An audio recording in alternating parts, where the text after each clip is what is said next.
I kept you waiting forever and a day. But now we're out here together with nothing standing in our way. Can you feel the attraction? Feel the attraction. Can you feel it between us? This energy's inside us like electricity. Feel the love running through like electricity. Feel the love running through like electricity. Like electricity.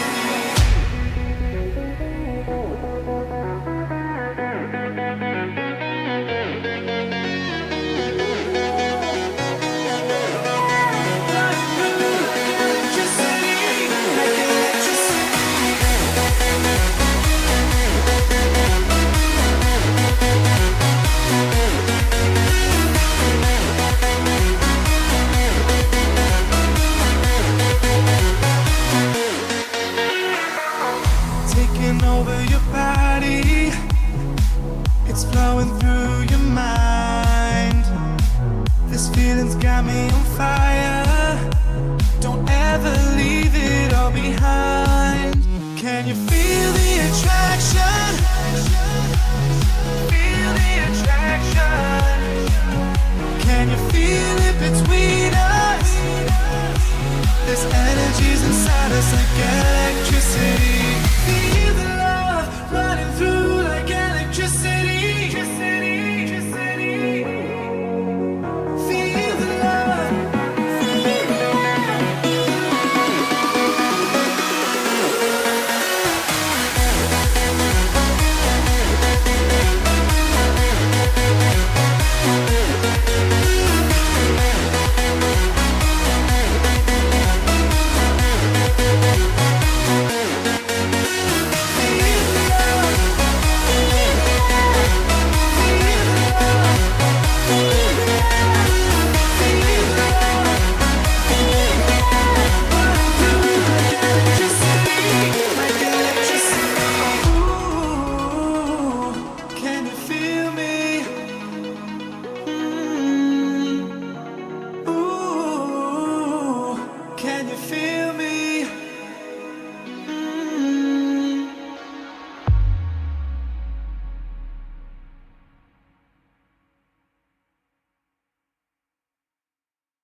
When you smile, you make me feel like I'm in paradise, paralyzed.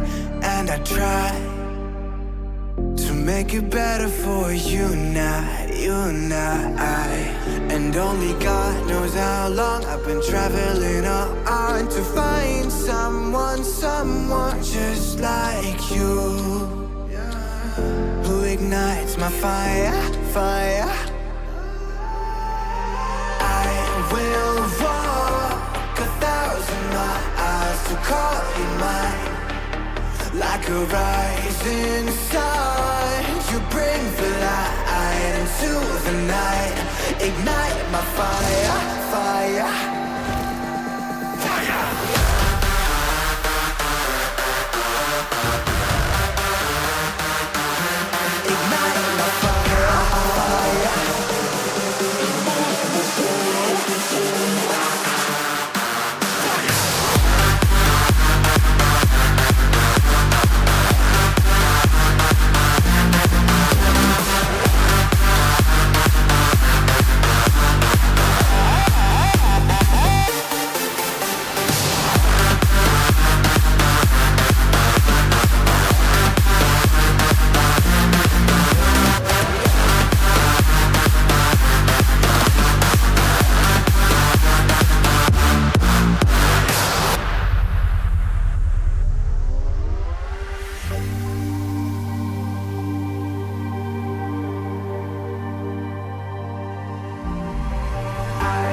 Ignite my fire, fire.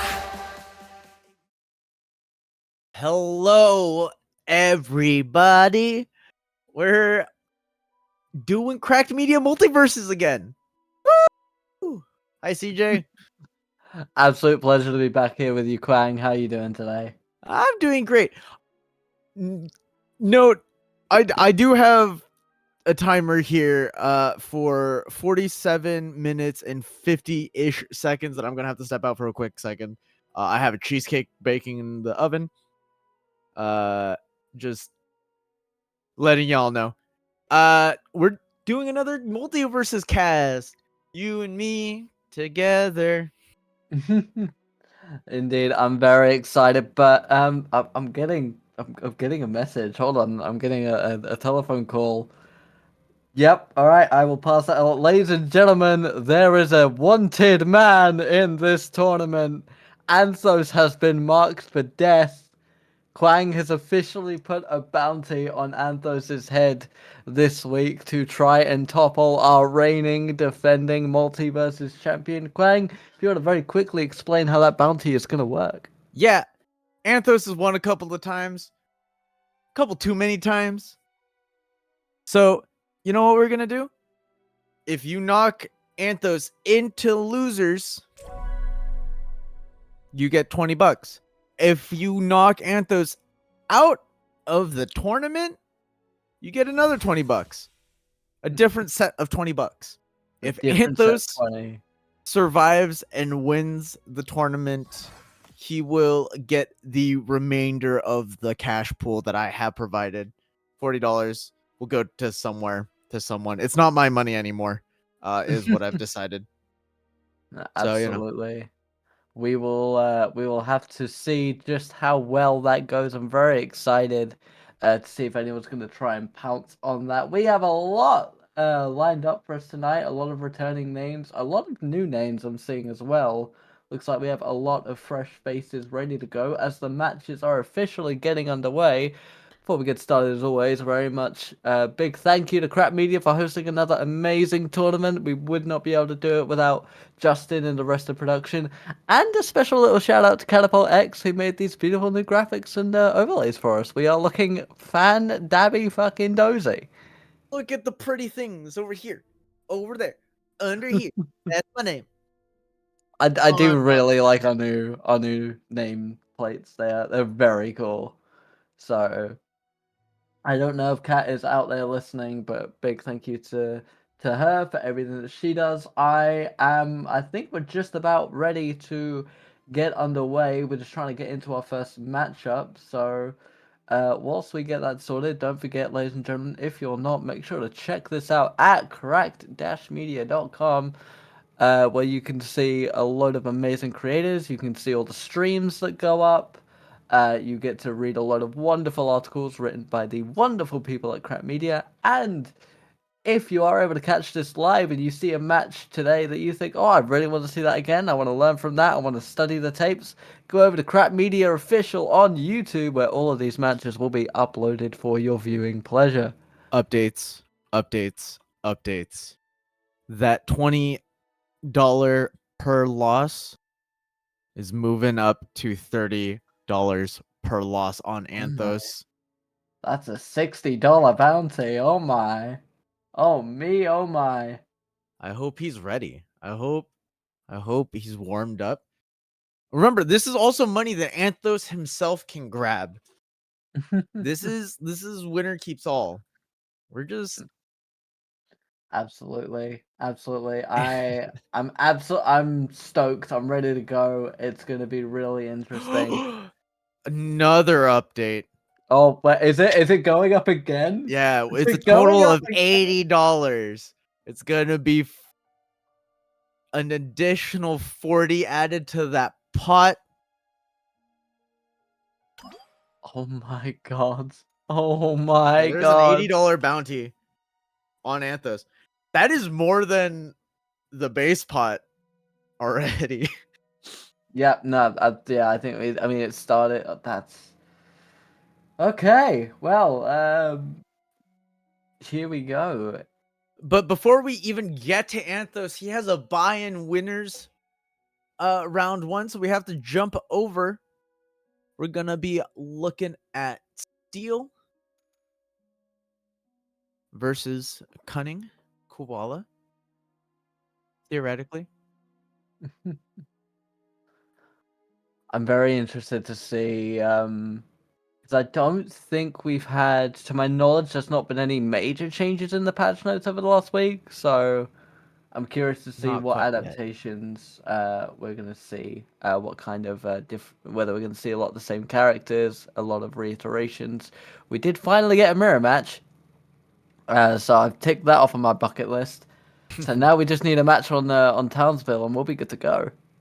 So if anyone's listening, vote Townsville 2024. I'm not entirely sure Townsville is even in the pool of locations. But it is important to remind everyone watching that Samurai Jack unfortunately will not be played until he is universally available to everybody who wants to get him. Don't have to fight through a battle pass to get Samurai Jack. Absolutely, we wanna make sure everything is fair here. Hey Does CJ, look, yep. are you staying hydrated? Oh, absolutely. I've got a full liter of water with me, like in a jug, ready to be poured and served whenever I need it. So I'm set. I'm ready for this.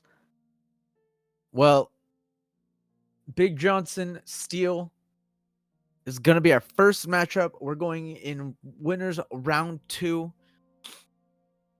It is the Joker going up against the Gremlin, whose name I always forget because I keep wanting to call him Gizmo. And Right. I know I'm wrong. I believe his name is Stripe. It is Stripe. You are There we go. 100% correct. There we go. I'm just making myself embarrassed, at this point. All right, ladies and gentlemen, as we load into Sky Arena, I will let you off this time, Quang. Joker as the Batman who loves up against Stripe. We're going to be opening up. The cards did not connect, and looks like Stripe is going to be able to get a nice opening here. Joker trying to get control over the ledge at this point, but Stripe very easily able to avoid it. Switching up position. Joker with a very good dodge of their own. Neither are able to connect. Finally, Stripe comes back in, dealing a little bit of damage. Joker sat at 81 now. Stripe sat at a very comfortable 14 heat level. So Stripe does actually have a decent time killing at just finding those kills, being able to hunt those out, using that bomb to propel himself just into whatever enemy he wants. But when the chainsaw is getting interrupted, he just finds a way to reverse it, get them killed, getting the first stock. We have seen Stripe absolutely dominate in this tournament before. I believe it was week 3, if memory serves. We may be seeing the exact same thing again. Joker unable to get a lot of damage and finally landing a hit, getting Stripe at 84, but Joker's already at 47 on their second stock. The buzzsaw coming in. The explosion was able to do a nice bit of damage on Stripe, but it looks like Joker wasn't able to quite capitalize on it in this time. Looks like he was trying to play it a little safe. People might not know, but the last big thing that has actually changed about Stripe is that self-explosion. When he consumes the bomb, that hitbox is actually bigger. He's able to easily connect with it more, and it does kill pretty early as far as combos go. Holding my breath because I thought maybe off the top, but it was Joker who was able to secure a kill, getting his first stock down a 100 heat deficit. It is very risky at this point in the game. A very good use of the balloon, but Joker once again playing around that edge. He is in a very risky situation, able to use the balloon once again to evade, but Stripe is on his tail. Gets the elimination with the projectile. It looks like Stripe has got that second stock down. Still has the advantage, able to use that self-destruct ability once again. Joker at 11, Stripe at 45, decent amount of insurance, but Joker really needs to pull it out of the bag if he wants to get that second stock up and have a chance of winning this game. I think Steel just needs to be a little bit more aware of Stripe's movement patterns, just where he's going to launch himself. He is a rushdown character, which Joker currently isn't the greatest at dealing with, mainly doing good with short combos, but able to secure his second kill. Still 100 heat down. Absolutely. I mean, we've seen people survive at this level of heat before, but it does look like Stripe is going to go for the elimination. Both playing very risky. They know that they need to secure this quickly. Joker able to control the edge, but now they are going to need to use the balloon in order to survive. The buzzsaw comes in, able to avoid the initial elimination attempt, but Stripe able to clean it up with the bomb. The first point is going to go to Big Johnson. Yeah, unfortunately, Joker losing his roll distance recently makes it really hard for Joker specifically to kind of deal with the rushdown characters. He doesn't have particularly big hitboxes on everything except for his down air, but how do you get above a Stripe who's launching himself into your face, you know? And those buzzsaws were a really good tool that Big Johnson used to make sure that Steel couldn't just stand still and kind of play his own game. He kind of had to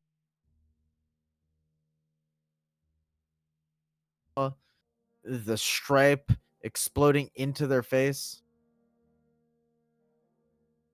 as we're warming up into game 2. That was I'm not gonna say it was one-sided, but it was definitely leaning one way over the other. I think Stripe was able to get that very aggressive opening, get himself a heat advantage, and then Joker was just playing catch-up the entire match, not able to keep up with the momentum. But, you know, Joker Pro, they are able to get the kills here, they are able to get the eliminations, trying to secure the stocks. We're going to Sky Arena once again with the platforms this time, it seems. The buzzsaw, see, this is the issue with the platforms here, is the buzzsaw may get caught where you don't want it to. In this scenario, it does seem that it's worked out a little bit in Stripe's favor, but I think Joker went to go and hit with the baton there, able to use the pogo to recover. Very even here. I think we're seeing a lot of Jokers prefer this stage since they lost the ability to combo out of the airwalk. Joker previously being really strong with the airwalk, but having those platforms, I mean, they can kind of pseudo have the airwalk. It doesn't mean that the Stripe won't get the first kill though. Locking it in, Joker should be able to return the kill as long as he's able to find these early hits and these early combos. He's able to use the platform to get Stripe all the way down to the other side, securing the elimination with the pogo. There is the prowess from Steel that we want to see. A very good execution and moves there. And now it looks like 30-14. Honestly, an even split at this early stage of the game. Able to avoid the initial drop kick like move there from Stripe. But Stripe able to get a very nice combination in, trying to get that range as well. Just trying to chip away at the damage. When you've got an 80 damage advantage on your opponent, you want to take every opportunity you can to make some space. Joker able to close it up though. The card isn't going to connect, but we're back on the edge, and Stripe is going to use the chainsaw to stay alive this time. I really feel like Steel is just playing a little scared. I'm not sure what it is, but not punishing the bad rolls, not punishing just big hitboxes, swinging the opposite way instead of opting to also dodge. But he's able to... Oh! I thought he was going to land it. But he does whiff against the spike and is unable to secure the stock and unfortunately loses his own instead. Sometimes you just get unlucky with that kind of thing. Unfortunately, that was an instance, but it does look like if he can land a semi-decent hit, he'll be able to get the second stop back. The chainsaw is going to connect. Any damage Stripe is able to do now is basically just insurance. Joker able to get the elimination at 27 heat. That's not a bad position to be in. Steel is very much still in the game. He needs to get this third stock out if he wants to stay in. Able to do a very nice juggle combination there. The balloon not quite landing how he wanted it seems, but using the cards now to maintain distance. Stripe again using that explosive to his advantage, making space, that bigger hitbox. Very good execution. This could go either way. The heat is basically even. Joker now playing very safe, trying to avoid those explosives. The buzzsaw didn't really get much off. The card isn't going to connect either. This could honestly go either way. Oh my goodness. They're basically even. It is actually insane how much of a brawl it is. And as soon as I open my mouth, second game goes to Big Johnson. My bad. It's return. As soon as Quang is trying to say something good about the match, it goes hey, it goes wayside. My fault. I'm sorry. I apologize to Steel personally. I was actually really impressed with both of them. Big Johnson did a really good job of avoiding the way that Steel was covering the ledge, using that bone saw to make sure that that really big long hitbox that is the Joker's slide tackle isn't viable due to the projectile. So forcing Joker to kind of give up the edge, letting Stripe come back onto stage. But I mean, you saw Steel too. Steel did a really good job whenever the Stripe was out of the stage, off stage, above stage, just like away, close to the blast zones, sharking for those big hits, trying to get those kills. Unfortunately, in that game, he ended up SDing one time, and not being able to close out that last stock. Absolutely. I think Steel didn't necessarily do anything wrong there. It was just Stripe, I believe, had a little bit more control over their movement and spacing, and that ultimately is what came to it. But Steel, of course, will have an opportunity to win this back. They get to go down to the second bracket, and they're absolutely not out of the tournament yet. There is still plenty of game to go for them. To update everybody on the brackets so far, we'd like to congratulate Mystic for a 2-1 victory against Mecha. Epoka has moved on to the third round as well, who will be facing Mystic at this time. Trix is waiting in the third round currently for their opponent, which it will either be Mots or POTUS, I believe that is, as POTUS has moved on to round 2. As we speak, Lethal has just secured a victory against Gorify in a 2-1 bout. Congratulations to you as well. They're now going to go and face Icy Go Burr. Big Johnson, of course, has moved through. Very well done to you. And it looks like Tulips and Briante are still going on. That is 1 point each at this point. Big Mac going up against Gizmo. Want to make sure I say that correctly. Also 1 point either What? What side. could you possibly mean by that? Mohawk has gotten a 2-0 victory and will be moving forward to the next round. Kobe or Cubby, one of those two, got a 2-0 victory. Bad Joe is a point down against, is that Wixby? I don't know how to pronounce that. WXVYY, however you pronounce that. I'm terribly sorry I got it wrong, but they're a point up currently at this time.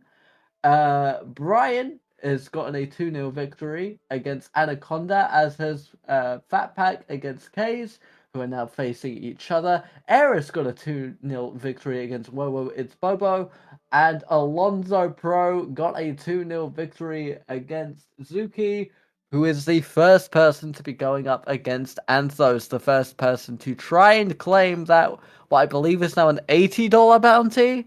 Correct me if I'm wrong. It is an $80 bounty total, 40 for winners and 40 for losers. At this point, as we're going to the next match, Icy Go Burr, famously a Jake, Anya Stark, Anya Stark. Arya Stark. Oh my god.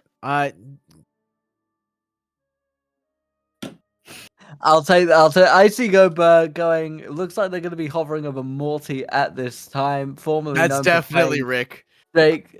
I would do no fuck. We're going You know what? to It's fine. Sky We'll do a Sky retake. We'll do a Stadium. retake. We're going Edit to it in Sky post. Stadium.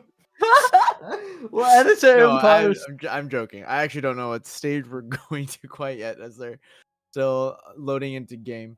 How are you, CJ? I hope you're doing well. Yeah, I'm doing it. I think you threw me off, and I threw myself off because of that. And well, here we are. We are going to Sky Amphitheater. Very excited to see what happens here. No platforms specifically. No platforms. That is what differentiates Sky Arena from Sky Amphitheater, of course, is the platforms for the proper vocal Oh projection. my god. Okay, I will say I have watched 2 games total I've seen of that Rick. guy in a van outside the mall before. I don't know how well he does against Shaggy. Shaggy, a very strong character. We've seen Shaggy put in work, has a lot of really strong combos, has a really lot of strong just moves that will kill you at surprisingly low percents. But I see Bill Burr gets the first opening. It does look like Rick was able to use those portals to juggle Shaggy somewhat, although Shaggy immediately answers back with some heavy damage of his own, goes for the elimination. Rick able to just survive. Lethal now very close to the edge of the stage, sitting at a 90 heat level with Icy set at 66. A very good control over the edge here. Went for the elimination it seems, but now the positions have switched. And it looks like Icy blundered. Shaggy able to get the elimination, 115 heat, misses the super kick. And Icy very quickly able to even things up, 0-0 going into the second stock. Rick trying to make use of those projectiles and mixing it up with the some kind of blades. I'm not sure of what property. Just that, yeah, the energy blades for sure. There we go. Lethal, we've seen do very well in the tournament, but also we didn't get to see Icy play last week.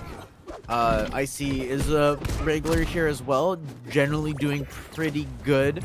And yeah, he's clearly very aware of the potential damage that Shaggy can put out, but using those portals, he's thinking with portals. But unfortunately, Shaggy does just kill at 80 sometimes.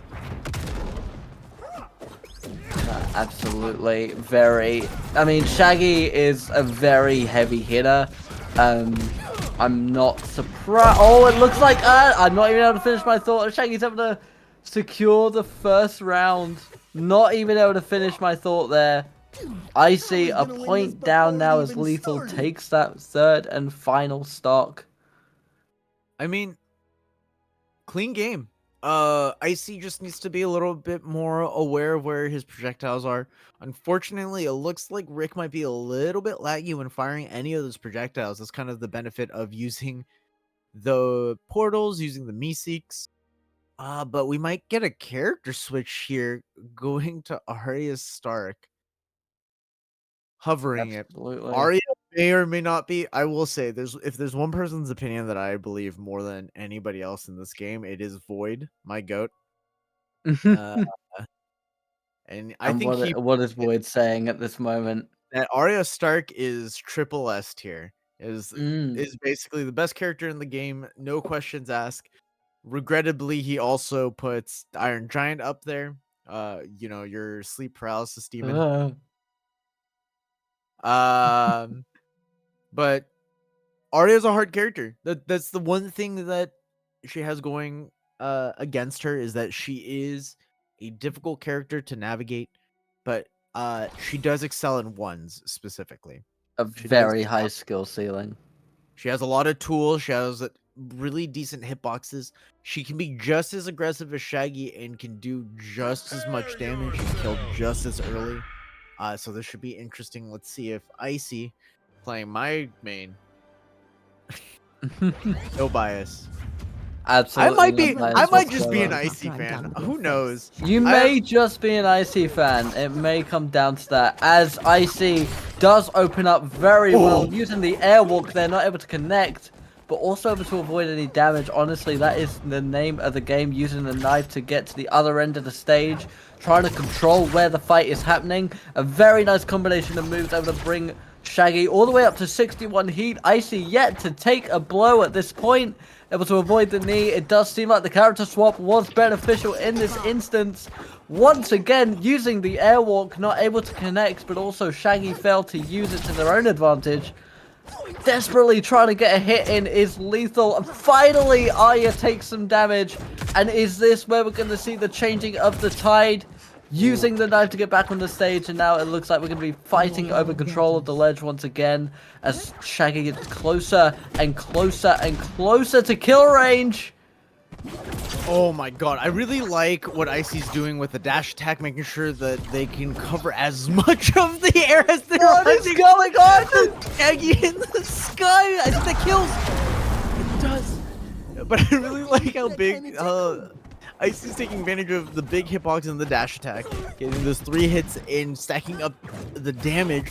Oh, going for the read whiffs there. Oh, unable to connect with the Airwolf once again, though.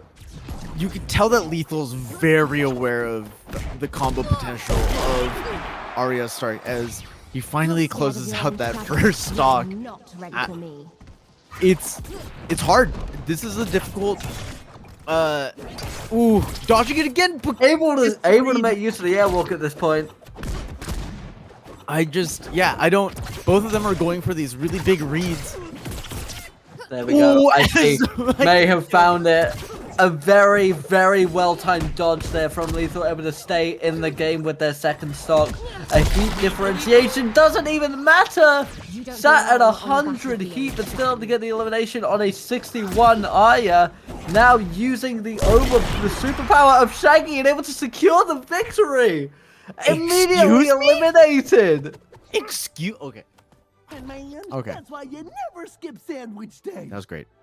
That was amazing. What a stock.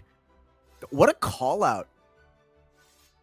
That could have gone so bad so quickly for Lethal, but Lethal said, I know that you're going to try to fight me. I know you're going to try to fight me back to stage, so I'm just going to throw out a forward aerial. You're going to get spiked. You're going to lose your stock at 20, 30, 40. It was really early. I think that was around the sort of 35 range from the look of it. Unfortunately, we do not have a replay button at this time. Crazy. That being said, that was, once again, another close match. It's just Lethal has a little bit more of a clutch factor. I think definitely. I mean, we saw the incredible opening from IC. I think Lethal was able to pull it back by avoiding those airwalk combos. Where Arya's really one of the only heroes now able to make use of that. After the changes to the ability to the perk, but a couple very strong eliminations, dancing very close to the edge of the map for a large majority of that game. But honestly, when it came down to that final stock, I think a single blunder from IC got him below the edge. And at that point, Lethal's already at an incredibly high level of heat. You can play risky because the worst thing that's going to happen is you go out, you have an extra life, and you're basically even Stevens. I don't even Very know if well I would call performed. that a blunder. I just think that Lethal read the situation well, and it just happened to not go the Arya's way. But we are going into the next match. I'm gonna say Wavy. There's a lot of consonants. Yeah, I think this is somebody that I have Wavy's not gonna be known. our best. Wavy's gonna be our best attempt here because Up that could be against- anything from Wavy to Wovy to Wevy to Wivy. To Wixie. Yeah, no, Yep. it's fine. And going up against Shirogane. Shiro was part of last week, did really well. And you saw Shiro originally hovering also the Arya, but now is hovering Wonder Woman. I wonder if that's what they will. Wix V? Duh. True. Wix V, of course. True. I just revealed that I read chat. Oh no. God damn it. Chat interaction. Oh, we're getting your mirror match. Oh, we're getting another mirror match. Okay, so this is basically gonna be red against blue. Shout out to Rooster Teeth. Rest in peace. I do don't like feel the one mirror way or matches. another about that You- situation. You have no emotions whatsoever. It's fine. We'll cover it on the podcast at some point, I'm sure. Does that make me more British than you? I don't know at this point. I honestly. How do you feel about football? You How do you care feel more. about Man U? You care more about. How do you feel about Man U? Okay, ladies and gentlemen, we're gonna focus on the mirror match. We have gone to Trophy's Edge, red versus blue. It's gonna take me a second to sort of get used to who's who. It looks like Shirogane is blue in this instant. Wavy is what we're gonna be calling you now. You are red, and we get a very nice combination of moves in the aerial there, and we've got an immediate control over the edge. Trying to use the lasso there, but doesn't execute in this instance. I think it's now, interesting that Shirogane opted for the mirror match. I know generally for fighting games, platform fighters, regular fighting games, that they don't enjoy mirror match. Mirror matches are some of the worst feeling matchups in the game. Holistically, I think it's true basically across the board. Because nothing feels worse than getting beat up by your own.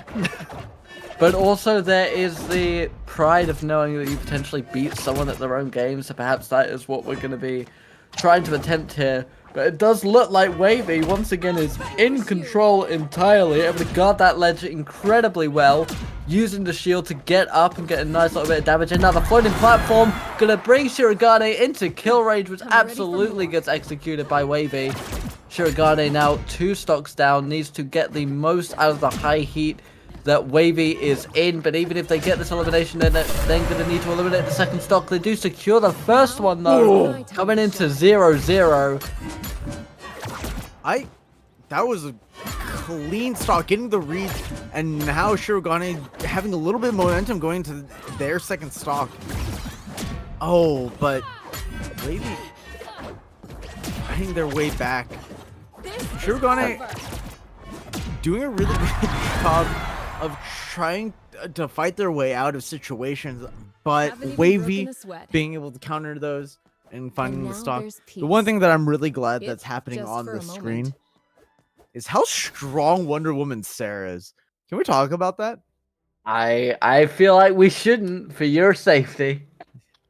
I'm just saying that Wonder Woman is a top, and Wonder Woman spins to win. And we saw that displayed on both sides of the coin here right now. Ladies and gentlemen, I'd like to make it very clear to you this is not a part of tonight's planned entertainment. What, my mauling? What? I think No, absolutely you're mauling. This is a universal truth. It has a massive hitbox, it's all disjointed. And you know what? I love it. I think, once again, I think Wonder Woman is by far the most fair character, most honest character in the game. I don't think there's any shenanigans that happen with this character. It's strong because it needs to be strong, not because of some bullshit. Those are two different things. As we see them spinning to win. Opening up this matchup. Once again, staying on Trophy's Edge, it looks like Shirogane now is going to get a very nice opening, try and get that revenge, get the early momentum, able to trigger the armor, controlling the edge very well. The lasso isn't going to connect this time, and Wavy able to use the shield to get back onto ground and try and get a little bit of a reset. The lasso connects this time, an overhead kick doesn't quite eliminate, but puts Wavy into kill range. Shirogane now absolutely in the position of advantage with only 43, pulling them up, barely able to hold on is Wavy at 38, but Shirogane able to secure the stock, get that first elimination at only 43 heat. A very well performed stock there. We'll see how they're going to follow that up. Ooh, nice parry from Shiro. It's really feeling like this game is going the other way. Last game was Wavy being in control, but this game Shirogane figured something out and is able to lead with their own momentum. Oh, as I say that though, Wavy putting Shirogane's first stock into the garbage bin. And things will not go the same way and again. evening it up, but almost 100 heat deficit, really making this more difficult than we initially imagined. I'm sure. Absolutely. Already, Wavy finds himself back in kill range as Shirogane is at only 14 heat, able to secure the second stock now. Going in with a massive advantage, trying to get that point back, trying to get themselves back in the game. Playing around the edge once again, Wavy trying desperately to get a little bit of momentum, but it looks like the mobility of Shirogane is coming into play here. And they're going for another very risky maneuver, able to both get back onto center stage. The armor comes out, the spin followed up by the shield rush. Now Wavy with some armor of their own, trying to get Shirogane out at 100 heat. Looking at kill range right now, we're at the win condition for this. Shirogane going for another risky play with the lasso. Able to make some use of it, bringing Wavy up to 80, up to 90 and 100 heat. Able to secure the point. Shirogane is still in this bout, ladies and gentlemen. 1-1 mirror match. It's about what you believe. What is there to say? These two players are evenly matched. Shirogane is looking to maintain that momentum going into game 3, while Wavy's like trying their best to make sure to disrupt the momentum, have the pendulum swing back the other way, and hopefully close out game Fingers 3. crossed you actually present a challenge. Absolutely. Returning to Trophy's Edge for the third round now. We know that both of these competitors have a secure win on this stage. Those floating platforms absolutely coming into play, especially for Wavy. It looks like Shirogane able to avoid all damage up until this point, getting Wavy up to 48 already. The lasso connects, but there's the floating platform. Wavy able to use it to avoid the combo. Now both trying to land a couple of hits. Wavy able to hit one, but the lasso comes in once again. Overhead kick after overhead kick. And it looks like Wavy's going to try and pull it back. Both playing incredibly far out. Able to get back onto center stage. The floating platform once again. Oh, that was a really good The will of the gods. adaptation to the situation by Wavy. Wavy noticing that they're going to land on that side platform, you taking advantage of the situation and getting that first stock. And it looks like Wavy's carrying that momentum into the second stock and just hunting Shirogane, making sure that Shirogane doesn't have an easy way getting down. As they kind of continue to brawl it out, Shirogane maintains center stage, going back into it. I don't really know how Shiro's gonna bring this one back at already 60 heat, No one can but resist the you know, lasso I've of seen truth. crazier things in this game before. Absolutely. Wavy once again playing around that platform. Able barely to avoid the elimination on that strike. Shirogane desperately looking for that lasso. Again, able to pull it off this time. For grace. Although at 95 heat, it looks like Wavy absolutely has secured a lot of insurance for this. A stock apiece, able to avoid the shield of Shirogane. Now playing around that ledge, around that platform, able to avoid the lasso. Wavy's able to get the elimination. Now a stock up once again. Shirogane coming out. Incredibly visceral, incredibly fast. Both incredibly low. Very, very close to the edge of the stage. Man, Both able to hang on. The skin of their teeth was all that was in it. Wavy really calling out Shirogane's movement over and over again. That was over twice here. in a row that it happened. 3 times in a row. Speak truth. And now Shirogane's on the back foot on this stock too. Oh, almost able to take advantage of the platform being there and to extend the combo. Shirogane trying to use that shield to make sure. Able to use That the armor he to survived. protect from the lasso. This is just a difficult position for Shirogane now that last stock 60%. This is 1 or 2 combos for death for both players. But the difference is that Wavy has another entire stock to go off of. It's absolutely possible for Shirogane to pull this out, but they're going to have to play it incredibly quickly. Wavy knows to avoid the lasso, pulls it out for their own. Not quite able to get the elimination, but it looks like Shirogane is effectively in kill range at this point. Both at over 100. Shirogane up to 127. both now trying to use the lasso to their advantage, but I feel like Shirogane may have used it too much in this match. Wavy knows to avoid it. They know that that's the killing combination that Shirogane likes to use. Now, able to secure the second stock. We are down to the final stock each, but Shirogane effectively needs to get a perfect fight here if they want to get the elimination. Playing around that floating platform, playing around the edge. There's the connection with the lasso. Oh, they're really playing patiently. Shirogane really making sure that they don't make any mistakes. And oh, unfortunately, getting caught on the ledge. And that is a great way for Wavy to take advantage of the I situation promised to protect you, and a promise is unbreakable. and secure the dub. Absolutely. A very well performed fight there. Shirogane did incredibly well, pulling it back in the second round. Yeah, but I do think Wavy began reading them. I think that Wavy was, predicting the heel kicks, predicting the lasso, playing to their advantage by playing around the edges of the stage, where I think Wavy was ever so slightly more prevalent. Especially when sort of playing below the edges of the stage, then using the lasso to their own advantage, trying to force Shirogane into position. Shirogane held out incredibly well, but unfortunately the momentum wasn't on their side this time. It was honestly, Wavy did a really good job of just hard read into hard read into hard read.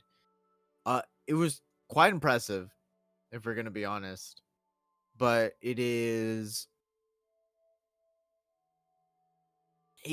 hard to fault Shirogane for falling for those tricks.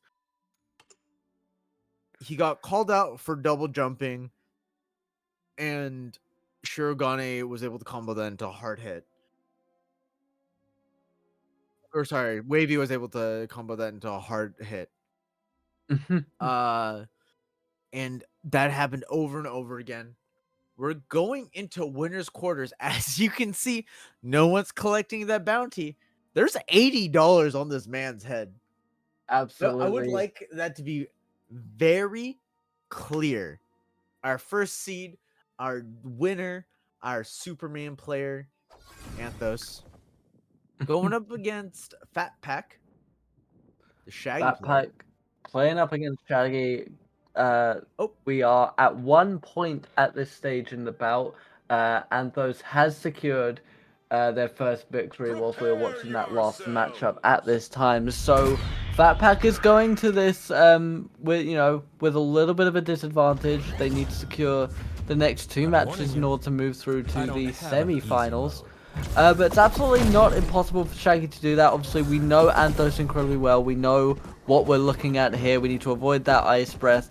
We need to avoid that heavy hitting combination that Anthos is effectively known for throughout this tournament. That the loop, I'm sure Fat Pack. Oh, as the loop starts, Anthos doesn't connect with the dare again, but that loop is going to be something that Fat Pack is overly aware of, if not.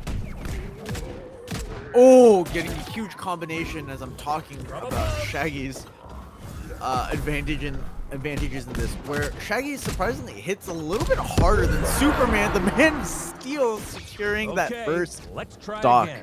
A very good use of the aerial combos there, able to get prowess in the sky, able to use it to their advantage, able to get a little bit of damage off of Superman as well for the environmental earlier up in the matchup, getting them a little bit ahead. Only at 61 heat themselves, with still all three stocks waiting in the tank. The grab able to come out at this point, the Ice Breath coming out once again, but able to avoid it. The supercharge is going to wear off, unable to make proper use of that, as now we get to the edge guarding that Anthos has used to win multiple matches. Shaggy's able to get over the top of the grab though. A very good dodge there to avoid the second grab. I mean, he's already got Anthos up to 62. We could be looking, I don't want to jinx it, as a deadly combination goes out, but we could be looking at someone who could potentially challenge Anthos for the championship. I really like the way that I was gonna say I really like the way that Fat Pack came back off the ledge before taking advantage of the Superman's really laggy moves, but I also like Anthos calling out Fat Pack, being like, "Hey, you need to come up. You need to come up. You need to. You're down there. I'm gonna force you to come up, and if you don't come up, I'm gonna kill you." And he did just that. But he is at a damage deficit, 93. But he's able to control the ledge over and over again as Fat Pack's trying to find his way back into the stage, gets all of his resources back, be able to touch that corner, but This is the deadly position that Anthos typically tries to get themselves in. When it comes to the ladder guard, Ooh. there are very few who can do it better than Anthos. Able to get through the defenses this time. Able to get the elimination this time. They're still in it. Fat Pack doesn't want to quit just yet. Looks like they're going to try and use the supercharge to their advantage. That Ice Breath coming out once again. At this point, Anthos is most likely going to secure that second stock. You just want to try and get as much insurance as possible. There is the combination. 18-0, one stock left. This could go either way. Fat Pack needs to secure this win if they want to be able to get through. They need to be able to secure this win if they want to have a chance at facing for the grand final. They're going to need to get through 2 whole matches with Anthos here. I'm really surprised that the grab out-prioed the Shaggy side B, but it must have connected before the hitbox came out. We can see that Shaggy has a huge percent lead, but we also know that Fat Pack is looking out for Anthos's. Oh, he's looked for the loop. 100%. He looked for the 100%. A very good read there by Fat Pack. Able to avoid a lot of damage as we're getting close to that 3-minute mark. 112-10. Honestly, Anthos is in kill range, a position we don't typically see him in. Are we going to see an elimination of Anthos? Are we going to see the first round back for Fat Pack? As you got to remember, Anthos is already a point up in this bout. Fat Pack dancing very close to that edge, trying to bait Anthos into position, but here comes the combo. Here comes the loop that we were so terrified of.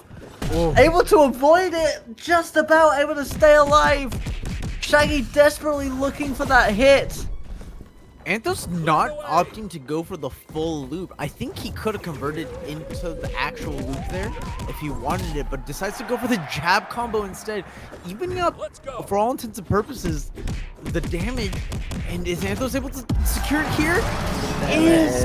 There it is. The indomitable force that is Anthos, able to pull it through. Fat Pack is absolutely nothing to be ashamed of there. An absolutely incredible performance. My heart feels bad for Fat Pack.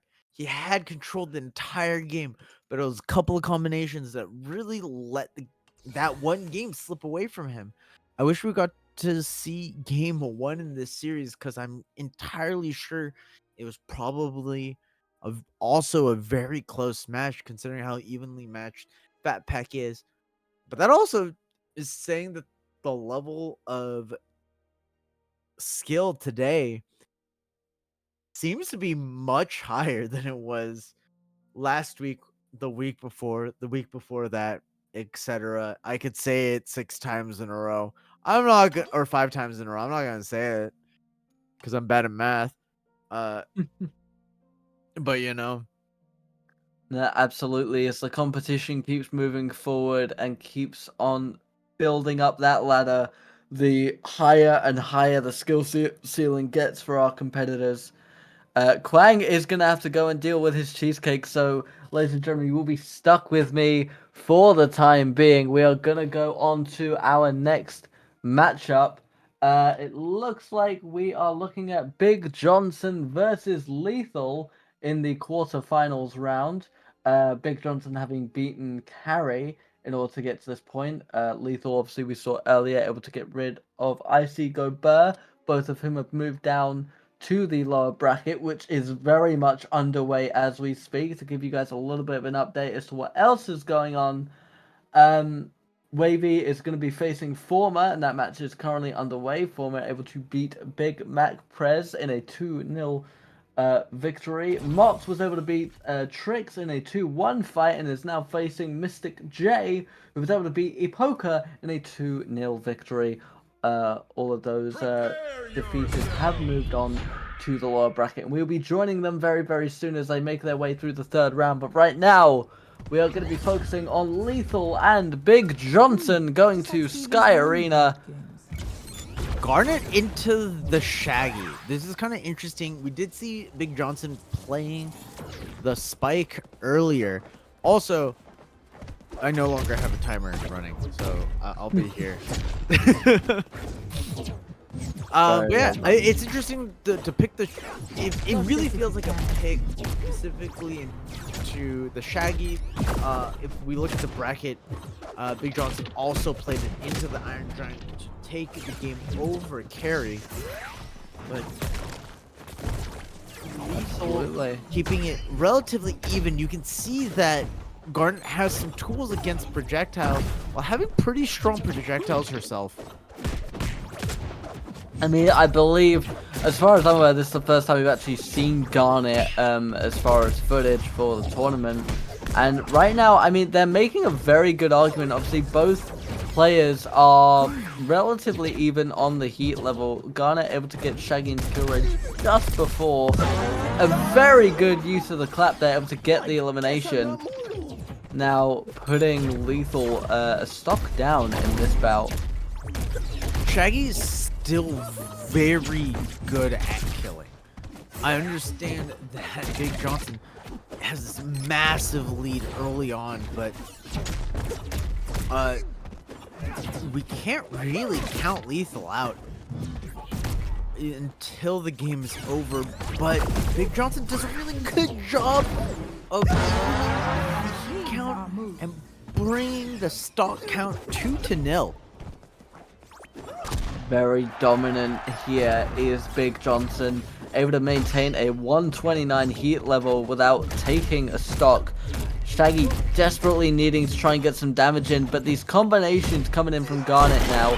Finally, Shaggy is able to get the elimination and is able to go into Supercharge as Garnet gets the 0 heat reset and able to get a very good aerial combo. Shaggy having to use the supercharged kick in order to stay alive.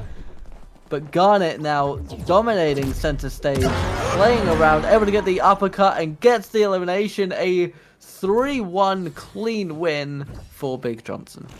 Well, Is Garnet a Shaggy counter? Did I not know about this? Did someone not tell me?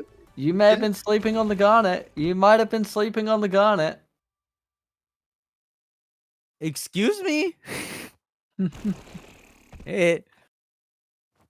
Jinky Scoobs, I think this gem might be fucking me up.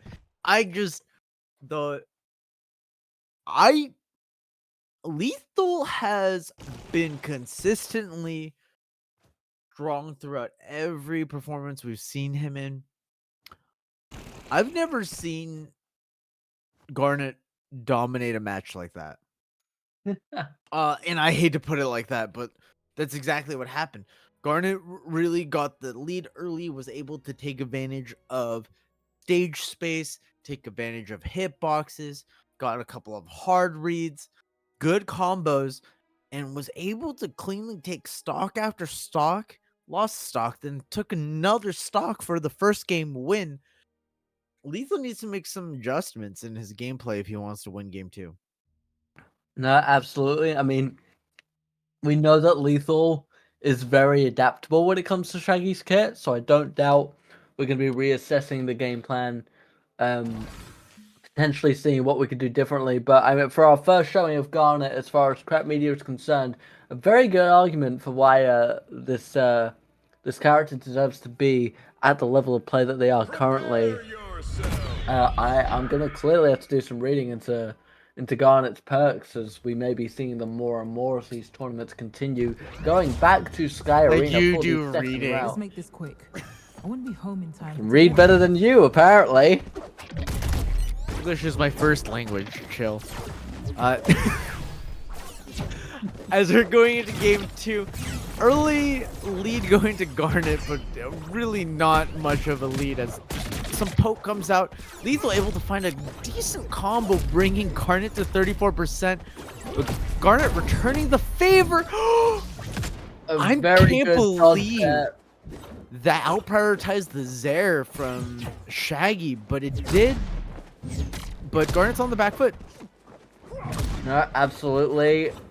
Shaggy here absolutely dominating the edge guard, but it looks like when they went in for the elimination, they may have been a bit too hasty. Garnet now able to regain control.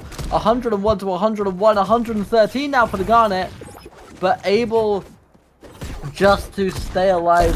Shaggy able to get in with the combo first, getting the elimination one stock up to Shaggy, able to get into supercharge mode, but they're incredibly high heat. The super kick is able to take priority there.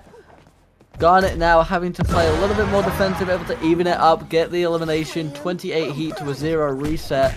Could go either way. Very good dodges from both players here, very versatile, very defensive, able to avoid one another. Lethal is clearly adapted to the situation, but it looks like on the fly, Johnson also able to adapt. I really like the way that Johnson's abusing the trajectory of Garnet's projectiles. He knows that theoretically Lethal wants to go above, use that Zaire, those fluttering kicks to come down, but the angles that the little shock blast comes out, the fist comes out, really kind of stuff out the Shaggy as Garnet gets the second kill, gets the second stock. Now we have an edge guard situation. And Lethal takes advantage. Played it a little too risky there, and now Lethal able to go once again into supercharge. Very good use of the rocket punches from Garnet, but it looks like the hubris of the situation came in to bite them. Now having to secure a stock as quickly as possible. Once again playing on the low, but Shaggy has the survivability to stay in this. Garnet now not able to do it a second time. Shaggy overall got a much higher heat level, but it looks like not going to allow for those risky maneuvers, not going to allow for that edge play from the Garnet here. Trying desperately to get the elimination with the uppercut, not quite getting in. The rocket punch is going to land. The worst person. Garnet's really in kill range, and Shaggy's just hunting for it over and over again, evening it up. This is anybody's game. Is that it? That's it. That's it. We even it up. Even it up 1-1. I mean, I feel like that analysis has got to be incredibly obvious to almost anyone. Wow, I think really diminishing my value here. Well, no, I think genuinely. I mean, you look at that matchup. Garnet had a lot of momentum going into that, but they played it risky and it didn't pay off. So a couple of things that I want to highlight while we go into game 3. One, like I said, Garnet, Big Johnson has identified the way that Lethal likes to get in, which is slightly above, is taking advantage of the projectiles that cover those spaces and making sure that Garnet can box out those hitboxes.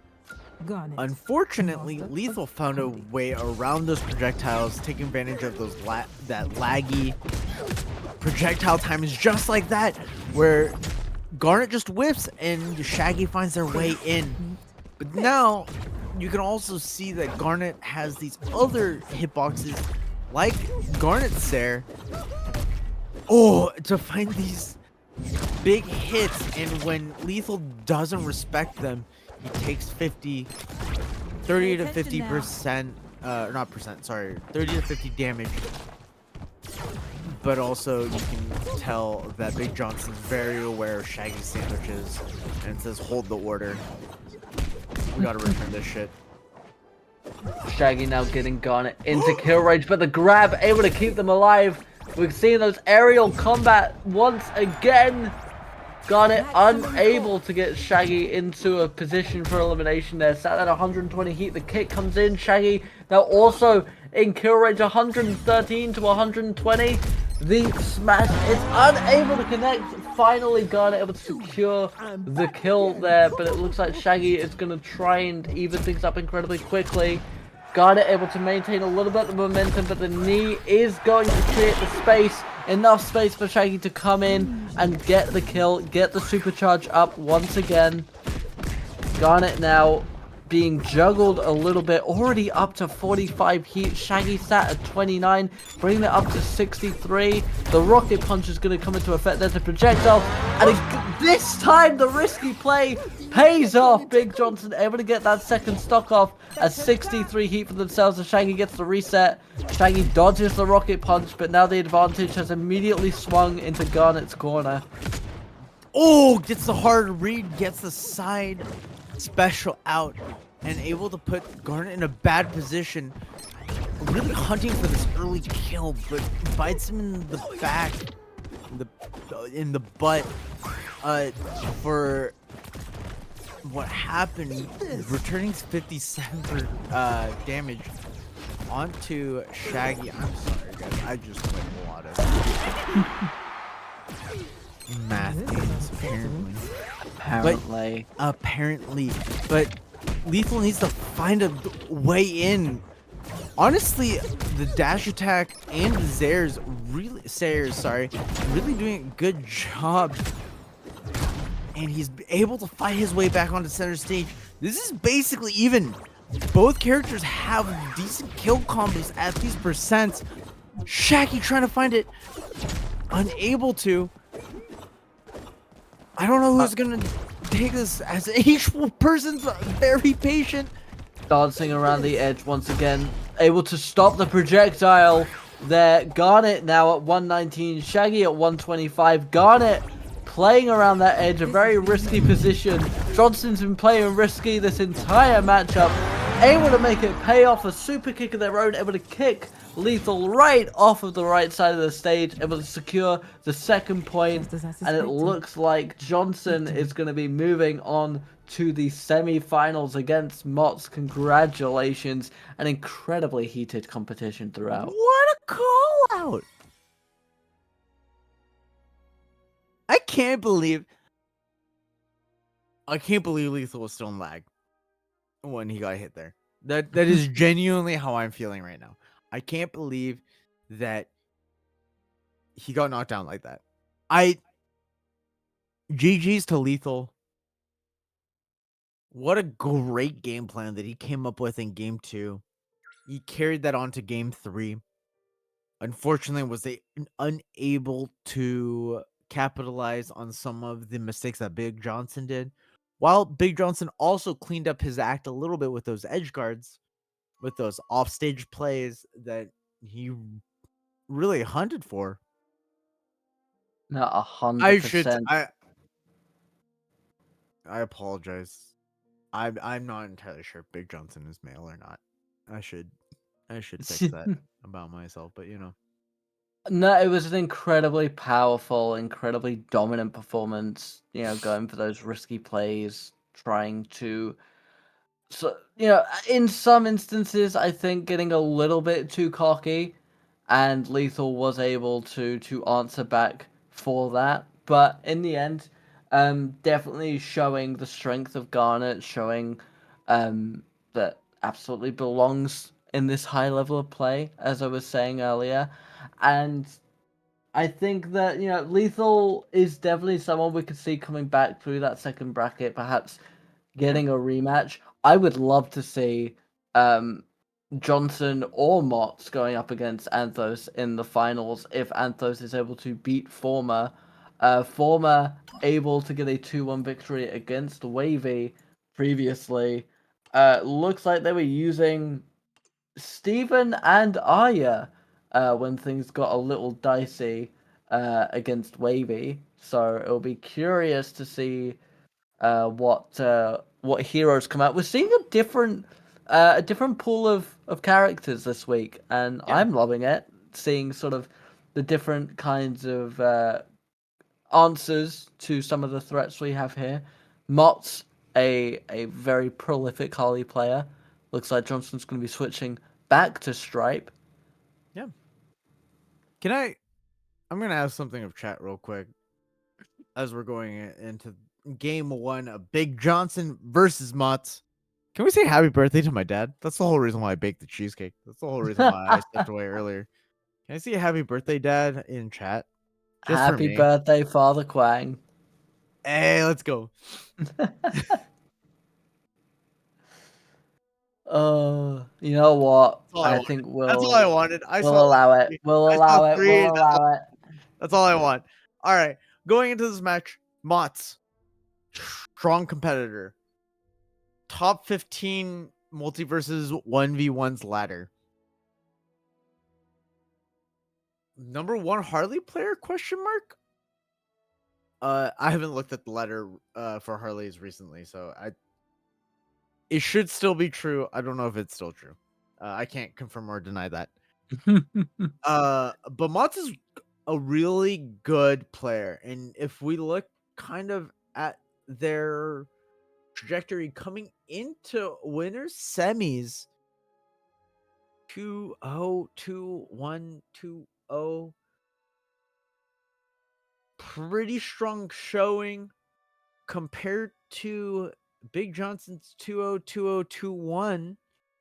Pretty similarly strong showing. I think this is a rather even matchup. I'll be very curious to see what Stripe has for the Harley. I'm actually thinking that Harley actually does decent against Stripe, and this is kind of a personal read on the situation, and I understand that. Where I believe that Harley's bat with her forward air, with her up B, with her hammer strike, is big enough that it should be able to invalidate the way that Stripe wants to play the game by being a little bit more aggressive. But maybe Big Johnson's Stripe can show us something different than what I understand from this gameplay, as we see Stripe getting the early lead, denying the Jack in the Box, denying the bomb.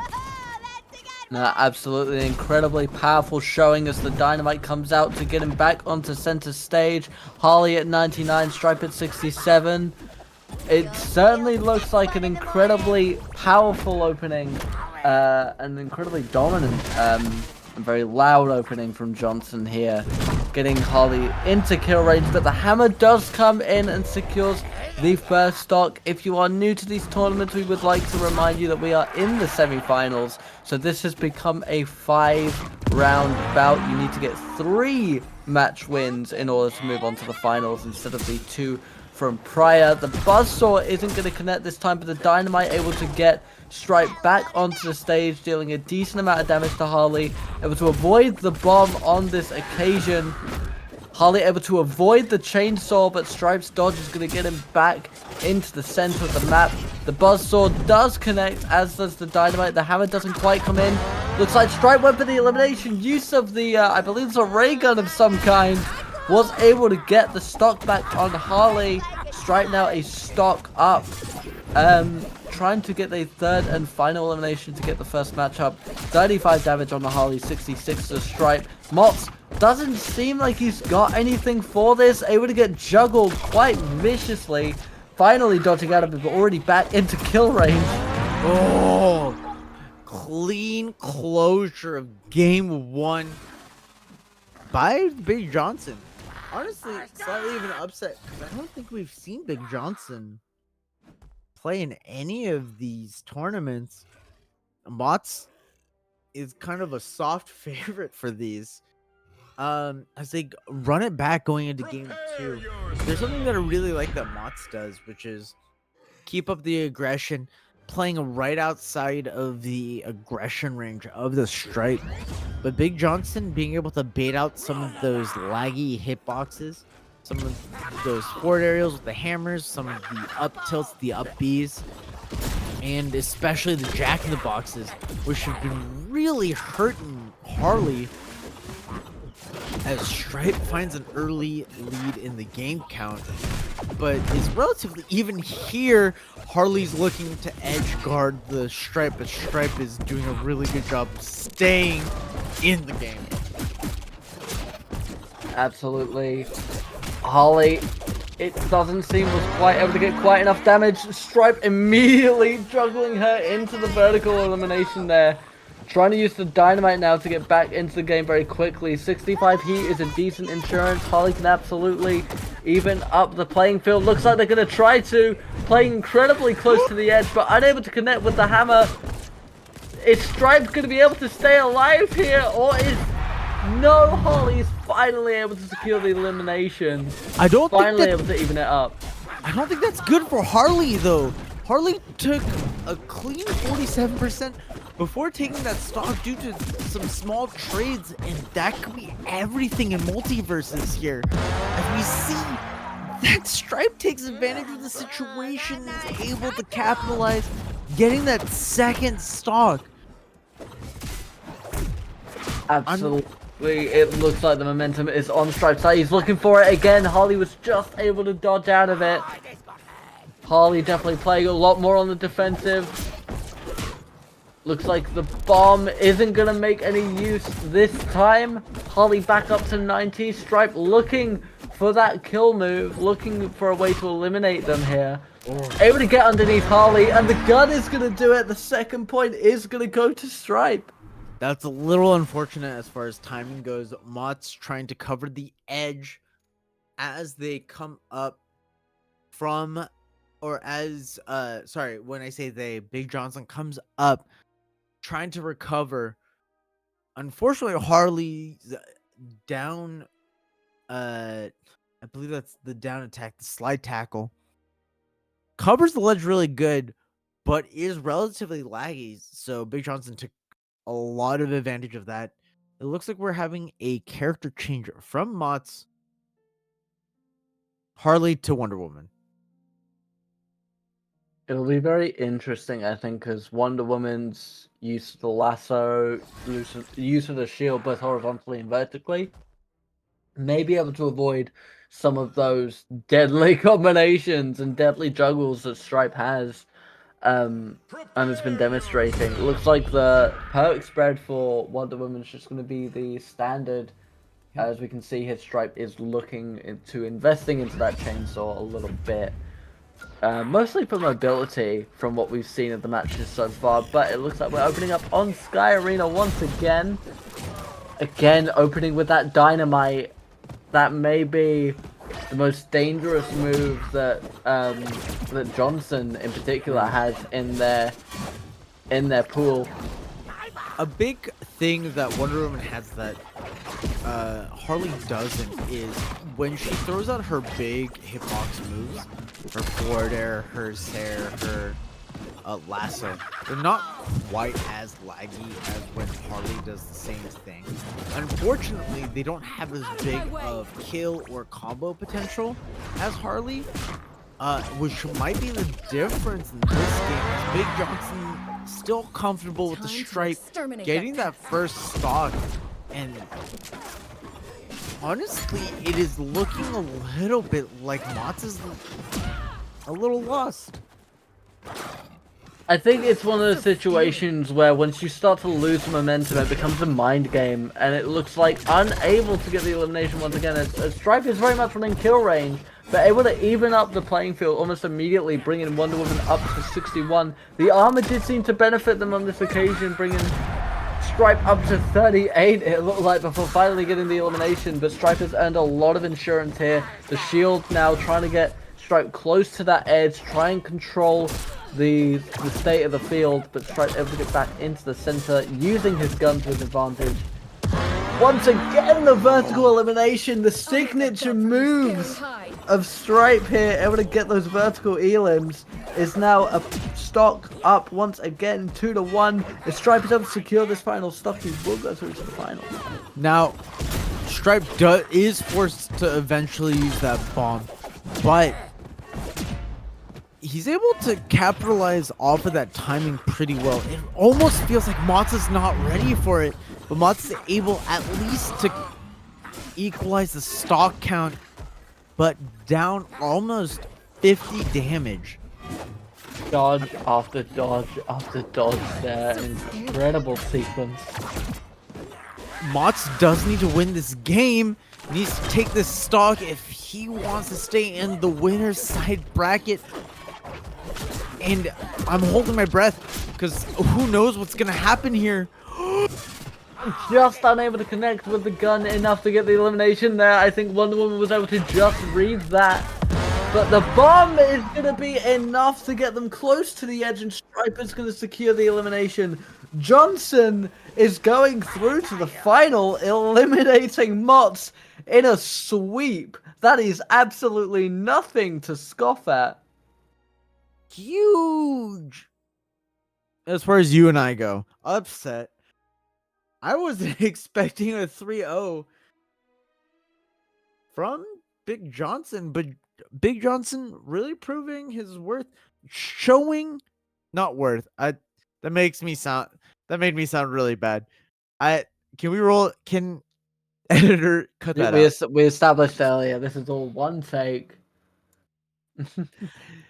I'm just surprised that one of the best players consistently in our tournaments got knocked out in a 3-0 victory by Big Johnson, who I believe is a first timer in these, which, as these tournaments get bigger and bigger, becomes more and more surprising. And if this is your first time here, remember, if you're watching on Twitch, it's slightly better if you go to our website, crack-media.com.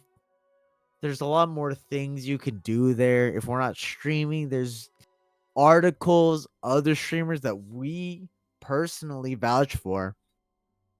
YouTube videos. And if you're into podcasts and you're into CJ and myself, we are part of the new cast of the XP Share podcast happening this Sunday. You should be there because I will be bullying CJ more than I am bullying him now. See, I would clap back at that joke, but I have some breaking news, Quang. Do I owe someone $40? Anthos is a point down currently in a 2-1 fight against Former. Not me versus you ever. It looks like Former was using the Steven and got 2 victories against the Superman. Anthos, and this is as far as I've been able to get the update, switched over to Wonder Woman, which caused Former to switch to the Arya in the 3rd round, and Anthos was able to get a point back. So Anthos, at one stage in the semi-finals, was 2 points down. Yeah. This may be one of the most intense tournaments we've had so far. Names that we haven't seen before absolutely coming out of the woodwork and dominating some of our previous champions, some of our sort of big names, absolutely blitzing their way through the tournament. Does Anthos know that he has a bounty on his head? I'm actually not entirely sure that he knows. If he doesn't know, we may want to inform him because there is going to be some bloodshed in a moment. Does he know that he can earn potentially $80 on top of the 50 for winning this tournament? I'm not sure if we have a line to Anthos currently. I don't want to make him nervous, so if it does happen, let him know that he can get a certain amount of money after the game that he's playing right now. I would also like to shout out chat for wishing my dad a happy birthday. That's pretty hot. Pretty great. Shout out to Justin, basically solo producing this tournament, solo running this tournament for sure. Shout out to Catapult, who's in the chat, for all of this visual shenanigans. Absolutely. To give you guys a little bit of an update on how the second bracket is currently going, Big Mac Prez versus Poters is currently 1 either side. Whoever wins that bat will be going up against Lethal.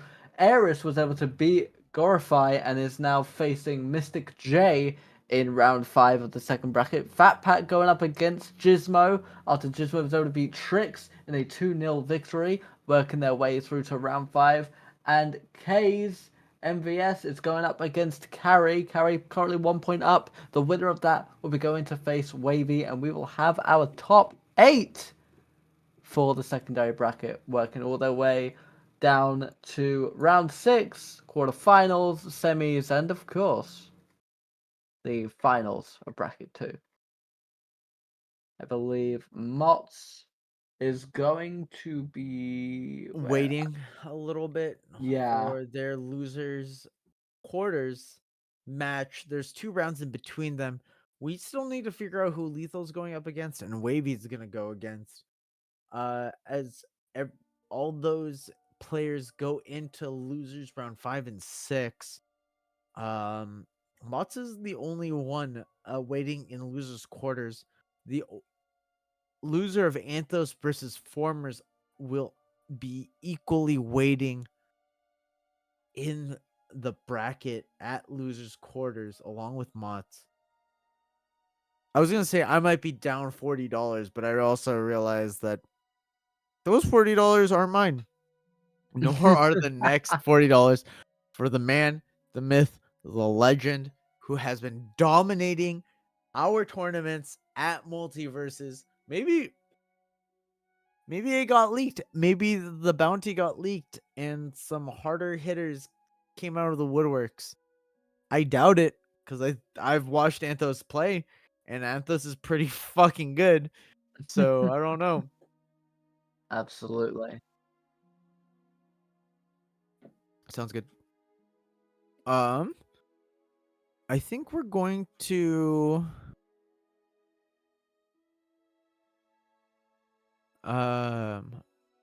see if production answers my question in the chat here.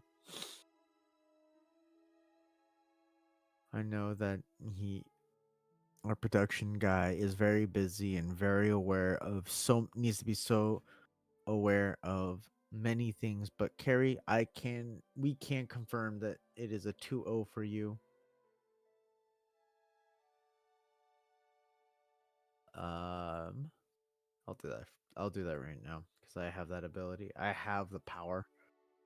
I have the power as Carrie goes on to play against a Wavy. Brilliant. A little bit of behind the scenes for the ladies and gentlemen at home. This is a small operation, to be very clear. I once again, I know we talk a lot about Justin on this cast specifically, but he does so much all in one, and I need a WJ dog in the chat because he legitimately does so much for the stream, for the tournament. He does everything. CJ and I just sit here and yap about how CJ's not British enough. I don't understand why I continue to be the target of all of this. I feel like you care more about British culture than I do at this point. I don't disagree. Look, if you want a citizenship test, I can send you the documents. I would pass that so quickly. Do I love the queen? Yes. Do I love her predecessor? Maybe, depends on how you define predecessor. Okay, but what about the current monarch? The queen? Who's gonna tell him? No, I Who's no, gonna, I 'cause know. I don't have the No. heart. I don't have the heart. So who's gonna tell him? The current monarch I feel like nobody likes, but that's okay. Look, There are many I'm queens. How not dare gonna you? say that, MI6. I'm not going to say that. Oh, I don't have to worry. worry about MI6. I'm gonna try to Oh, ping here again. How do you feel about our group chat, CJ?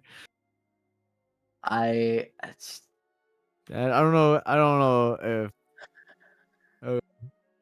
Uh, I yeah. We're gonna swing into a quick break. Enjoy some music. Enjoy some downtime as I need to take a breather. Check out my cheesecake, and CJ can review the football/soccer teams around his area. I do not. Marmite's the best. All right. Thanks, Ladies guys. and We'll gentlemen, be we right will back. see you in a few minutes with the finals of the primary bracket. We'll see you very soon. Klein, get out of here. Get out of here. You mean the Premier League? That's crazy. When you smile, you make me feel like I'm in paradise, paralyzed. And I try to make it better for you and I. And only God knows how long I've been traveling on to find someone just like you, who ignites my fire. I will walk 1,000 miles to call you mine. Like a rising sun, you bring the light into the night. Ignite my fire.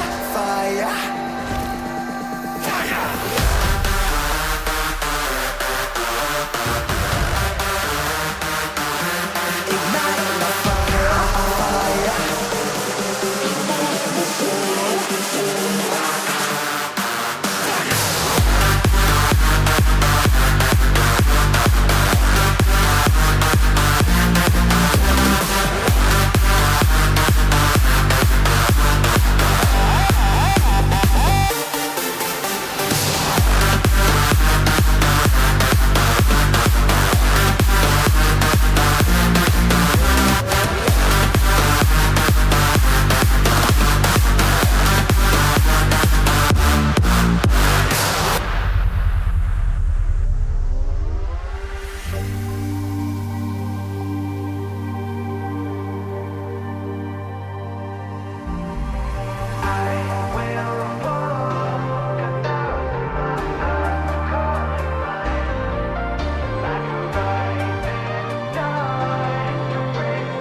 Ignite my fire.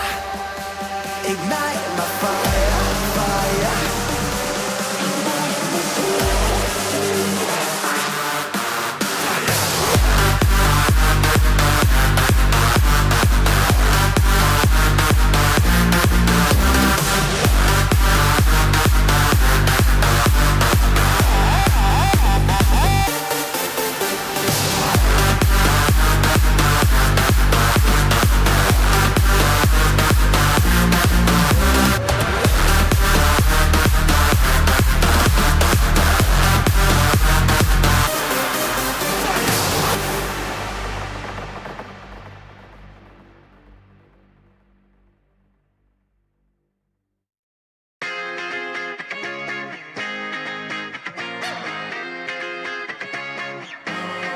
I just need to get it off my chest. Yeah, more than you know. Yeah, more than you know. You should know that, baby, you're the best. Yeah, more than you know. Yeah, more than you. Hey, remember that something about a circumcision of a goldfish is more important than football. I do not care. I don't understand your obsession. About what? What don't you understand? I don't understand why you are so obsessed. It makes no sense in my brain. What? Oh, obsessed about what specifically? The fact that I'm British and the fact that Britain exists. Apparently, I don't understand why. I've literally okay. Hold on. I've explained this to you specifically. Mm-hmm. So it all starts with Paddington Bear. Right.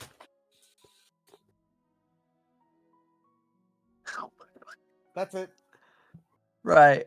A childhood obsession. That's Okay. fine. So why are you so obsessed with Manchester? Because that's got nothing to do with Paddington. Oh, Korean pride.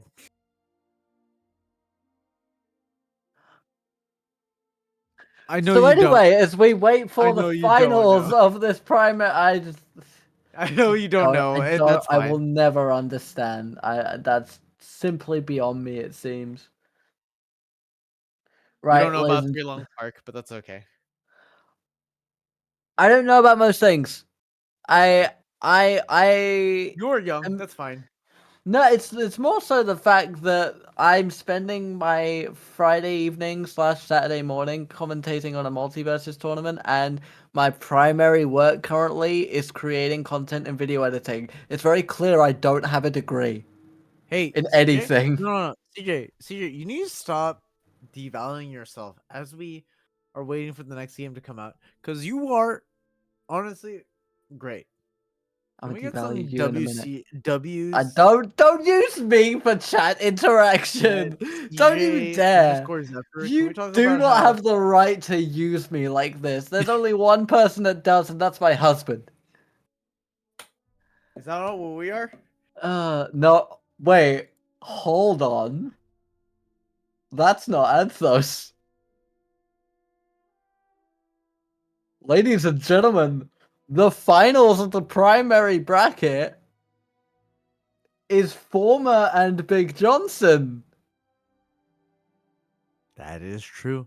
Former has claimed the first $40 bounty. Congratulations. You know what that means? Whoever wins this matchup gets champion's advantage. Once again, So we could have a new champion. also, I'm like 99.9% sure that Anthos has no idea that he has a bounty on his head. I mean, you're the one that put the bounty. It was your responsibility to communicate this information. Don't look at me. I added here. Mm. I feel Mhm. like that includes him usually. Usually. Well, ladies and gentlemen, to give you a full rundown of the matchup, it was a 2-0 victory up until the point, up until round 3, where Steven was able to beat the Superman. Anthos was able to switch up to Wonder Woman, beating the Arya and then beating the Steven. However, the Steven came out clutch in the final round. The Steven we are about to see go up against Big Johnson Stripe. We have Big Johnson. Winner takes champion's advantage. I'm really excited for this one because I have no idea what to expect from Former. Dude, I'm so... Oh my god. The decoy has been eliminated. I was just surprised that that animation happened at all. But I was gonna say that I'm so smash filled that when you say Steven, I immediately think of Minecraft Steve. Oh my Which is my fault. We are on Cromulus to start, which is a stage that we haven't seen today. And Stripe getting I was gonna say an early lead, but it only kind of felt like that because Stripe was continuously keeping Steven above him. That doesn't mean that he had the lead, but Steven was able to really apparently zone out the Stripe despite Stripe getting some early damage. Tried to punish the TNT launch, but was unable to. Reflects the Buzzsaw trying to zone out the Stripe. Stripe finds his way, knocking out the decoy once again. Both playing it incredibly close to the edge of your screen, ladies and gentlemen. Both within kill range, 116 to 144. The next big hit could do it. There it is, the dynamite. But Stripe at 123 could very easily be eliminated immediately, and he is. Steven able to even up the matchup. Do not forget that this is a 5-round bout. You need to win 3 overall matches in order to take the match. Steven now being juggled a little bit by the Stripe, who was able to eliminate the decoy. It definitely looks like when it comes to verticality, Stripe has the advantage here. But when Steven has been landing those hits, they have been large, they have been heavy. The dynamite comes in once again. Not able to make any effect of it this time. Steven trying to use the, what looks to be some kind of shield. There's a little bit of mobility here. Yeah, so Steven is able to put up a shield as he loses his second stock. He tethers to it. He can make sure to block projectiles from it. Normally in the 2v2 setting, Steven is a little bit of a supportive character, able to change the terrain, create a decoy to assist both him and his ally. But doing a really good job in the one forming, creating combos, creating opportunities, but is unable to create a lead here as Big Johnson is up 30 damage. Absolutely. Slowly closing up that distance. Now they are effectively even. The dynamite and the shield comes out. Dynamite is going to take a little bit of effect here. Steven able to stay alive using that central platform as a little bit of a cushion for the landing. The decoy comes back out. Stripe again able to use his vertical prowess to his advantage here. The damage is staying incredibly even. Steven looking for the elimination that we saw for that second stock again, but it doesn't work out. The dynamite is in play. Dynamite used to eliminate the decoy there. Again, the damage incredibly even. This could go either way. Playing around that ledge. Steven not quite able to effectively edge guard there. Still trying to use that central platform, but he is in kill range, as now is the Stripe. Dynamite comes out once again. It could very well be a case of the next hit does it. Stripe gets in, but Steven's able to dodge out of the kill move, using the chainsaw to get back on the stage, dealing another very good set of damage there.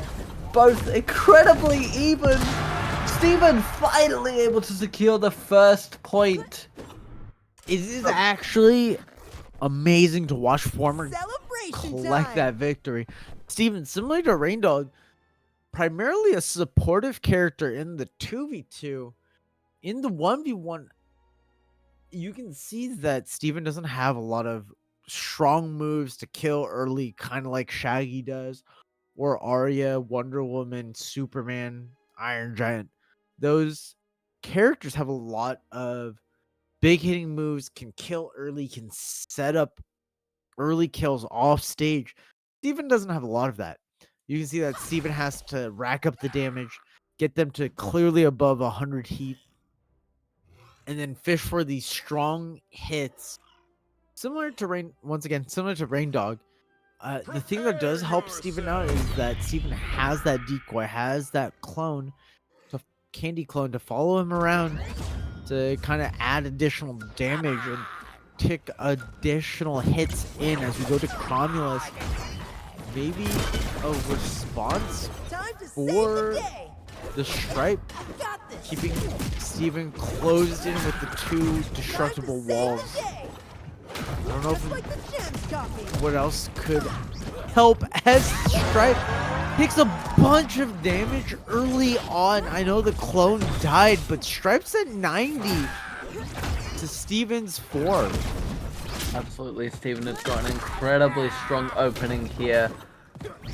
Very, very good use of spacing. Trying to use that environment. Able to break the stereo finally. Getting below Stripe and able with the clap to get the elimination. Bringing the decoy out once again. Stripe now having to play catch up here. Desperately trying to eliminate Steven. We've seen that Big Johnson is able to pull off combinations and get eliminations incredibly quickly without taking a lot of damage. It does look like Steven's able to break out of it at this point, and the use of the floating platform to kind of encase Stripe within center stage, very effective, bringing the all at 50. Steven at 90 into kill range at 104. Stripe now sat at 75. Steven one stock up. Something that we need to know while Stripe evens up the stock count is that because Stripe evens up the stock count, Steven does have a good time comboing Stripe because he doesn't have really hard-hitting moves, but just hard-hitting enough that he can take advantage, combo Stripe, get some damage onto the Stripe, really easily getting Stripe into that 50 to 70 range, and then poking, prodding with some big hitboxes, some decent projectiles with the clone, and Stripe's damaging himself. remind everyone that when Stripe does use the TNT to propel himself forward or backwards, that does deal a little bit of damage to Stripe himself. But is in a very dangerous predicament. He is at 130 feet. The next thing could do it, and there it is. Steven secures the second point. Very well performed there from Former. We may be looking at a new favorite, ladies and gentlemen, as currently it is a clean sweep. Former does need to secure a third match in order to move to the grand final and secure this entire bracket. Johnson desperately trying to answer back there, but I think, you know, in combination with the ground juggling that we're seeing from Steven as well, trying to deal with that decoy. That decoy is sort of soaking up a lot of damage that Steven may otherwise be taking. It certainly does seem like, oh, there it is, the switch to the Garnet. I was about to question whether or not this was in the cards, but it does look like we're gonna see it, and it looks like we may be seeing a map switch up as well. We are indeed. We're going to be going to Trophy's Edge. I'm very curious to see how the Garnet is going to answer to the Steven. Both seem to have very similar move pools in terms of being quite close up, very close range. Obviously, Garnet does have the rocket punch to answer any distance with. I imagine that will be a signature move that we see here. Both Garnet and Steven have a way My to future vision tells me this will be no problem at all. take the opponent's projectiles and make it their own. You see that as Steven returns the rocket fist back to the Garnet. I'm not entirely sure what Garnet's game plan will be here, but we've seen some really good results from Big Johnson as he makes sure that this is a true 1v1 battle, not a random 2v1. Able to keep the distance with the rocket fists, with the dash-ins, but Steven able to find those small hits, able to combo it up, and Garnet's already above 100 damage and loses their first stock. I must admit, that was Absolutely. Once again, it seems Former is able to take advantage and get the momentum on his side. Garnet able to get rid of the decoy, but Steven using it as a distraction, getting a load of damage in. Garnet trying to even up the stocks at this stage, but Steven is only at 70, where she is sitting at what looks to be 34. Good. Unfortunately, unable to secure the ledge quite yet, but might be using the platform to their advantage. Goes for another risky play that Johnson's been known for, and in this instance, it pays off. Steven running out of resources off stage, but Garnet's down a stock with already 88 damage off stage. Steven taking advantage of that and getting the second stock for themselves. Former up 2-1 with barely any damage on themselves. Kind of taking advantage of the fact that he has an additional NPC on his side constantly. 100%. Johnson is going to need to try and pull something out of the bag. They need to secure this match. They want to stay in the game and not be moved down to the secondary bracket. It does look like able to get rid of the decoy, but Steven's Reflect is going to absolutely nullify the rocket fist in this instance. It looks like the shield as well, sort of bouncing these two around. Steven up at 59, but Garnet getting closer and closer to kill range. Trying to use the projectiles to their advantage, not able to connect with the vertical uppercut there. Sad at 91, Steven 89. It is incredibly even, but when we're looking at that stock differentiation, Garnet able to secure the second stock, but already at 91. long distance. Steven really putting up the pressure, making sure to put up projectiles, put up walls, make sure that his clone is up. The candy really is hurting Garnet. Former showing that Garnet does not have a sweet tooth, that Steven Universe is the main character. Better look next time. Former goes into grand finals winner's side, having that, as CJ calls it, champion's advantage. Absolutely. Congratulations to Form of having bested everybody this bracket has had to offer you. You now get to go and rest up, recuperate, study the tapes, see who might be facing you later on. But let's not forget, Big Johnson is not out of the game yet. They will be moved down to the secondary bracket. To the, I believe they go straight on to take position at the final. So Johnson will as well be able to take a little bit of a break, sort of see what is going on. Meanwhile, the second bracket is still very much underway as we are in rounds 5 and 6 respectively, depending on what side we're looking at. We're currently looking at POTUS versus Lethal, which has just gotten underway. POTUS having secured a victory against Big Match Prez. Eris will be waiting to see who wins that fight. Fat Pack and Wavy is seems to be getting underway, or imminently starting. Anthos waiting on the north side of quarterfinals. Mott's waiting on the south side of quarterfinals. Getting ready is Big Johnson, sat all the way at the finals. All the matches are currently underway. We'll see. There's a lot to play for. There's a lot of big names on this end of the bracket. It's As a kinda reminder, if you knock out Anthos out of losers bracket, you do have a chance to win $40 on top of that. I feel like I might have doomed Anthos. Is that my fault? Is that my doing? Who knows? Anthos is in losers bracket. We're not even watching that right now. As we're going into this game, Tom and Jerry into Lethal's Shaggy? POTUS.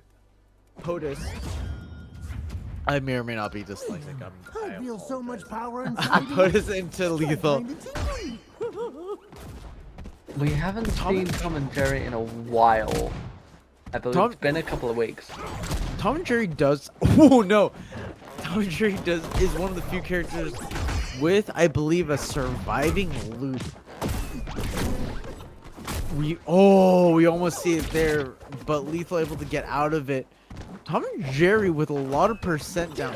We did see that POTUS almost lost the first stock to nothing, but able to return the favor, able to even it up, and it looks like are having a little bit of a brawl with the Shaggy and the TNJ.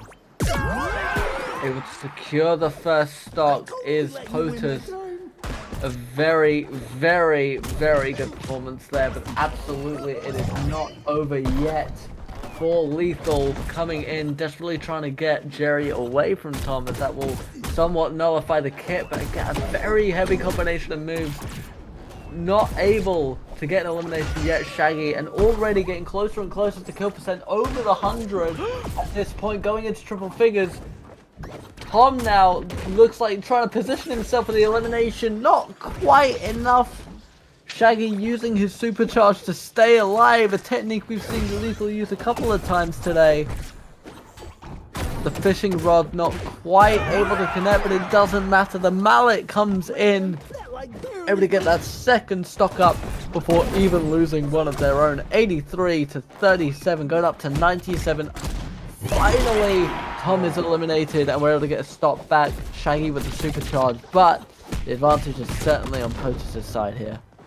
Tom and Jerry is doing a really good job of making sure that he constantly out-prioritizes, as I say that, getting hit with the Zaire. But you can see that Tom is making sure that Jerry is in a position to hit Shaggy. As Shaggy throws out any move, it doesn't matter if it's a spare, his Zaire, his side B, his up tilt. But Lethal finding a little bit of footing here. I know that he's at 127%, but he's able to edge guard Tom. Might be able to update the stock count to 2. We're all holding our breaths here. Tom closes out game 1. Does a good job. Absolutely. POTUS did very well there using Jerry to full advantage.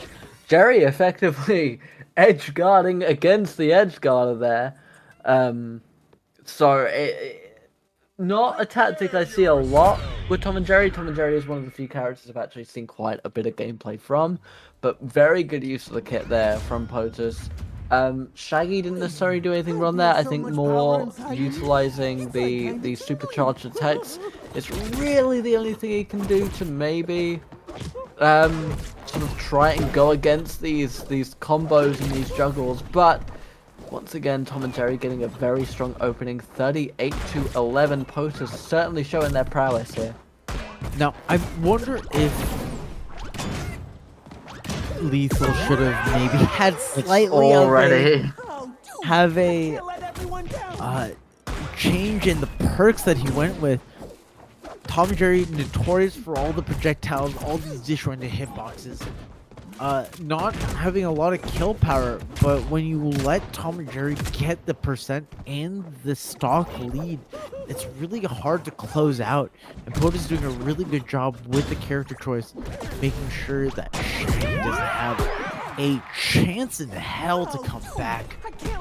All these projectiles are doing a lot of work. The projectiles are incredible. The vertical juggles are absolutely lethal if you're not able to get out of them.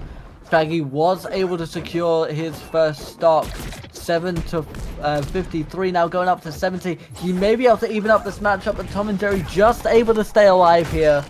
Now gonna have to go back to edge guarding, able to secure Jerry once again, and POTUS now trying to get back into the game.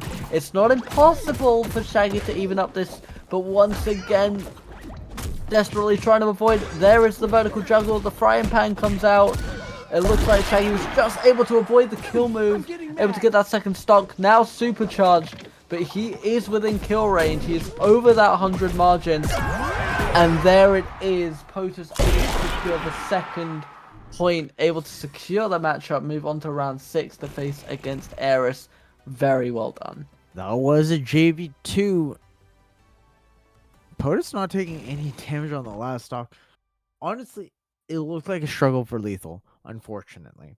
Not able to find their way in, not able to dodge projectile to projectile, unable to find those hits to really lead into the big combos that we've seen Shaggy's do.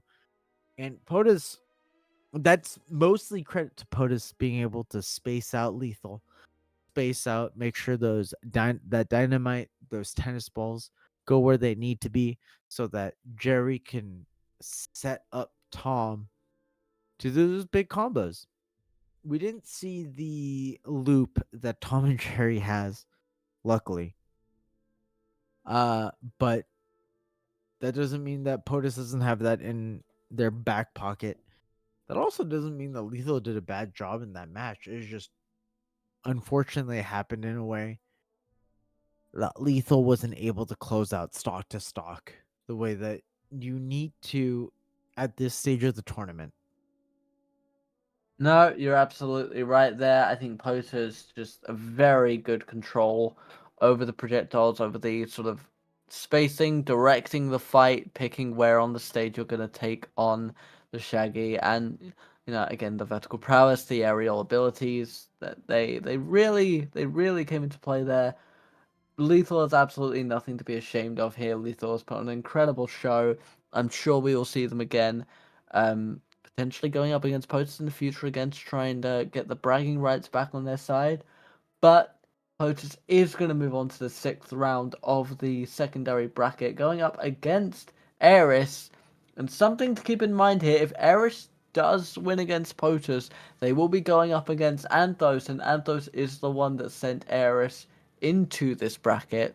So we have a potential for revenge. Mott's is the one that sent POTUS down here. So POTUS is going to have to get through Ares and Anthos, and Mott's is going to have to get through either Fat Pack or Wave if they want to get that rematch underway. Currently getting Ares and POTUS set up for you now. Looks like we're going to see the Tom and Jerry once again up against another Harley. This will be very interesting. I feel like these are both very vertical characters. Harley with the bat and the Jack in the Box, the bomb obviously having some propulsion. So I would be curious. It looks like we're going for Sky Arena.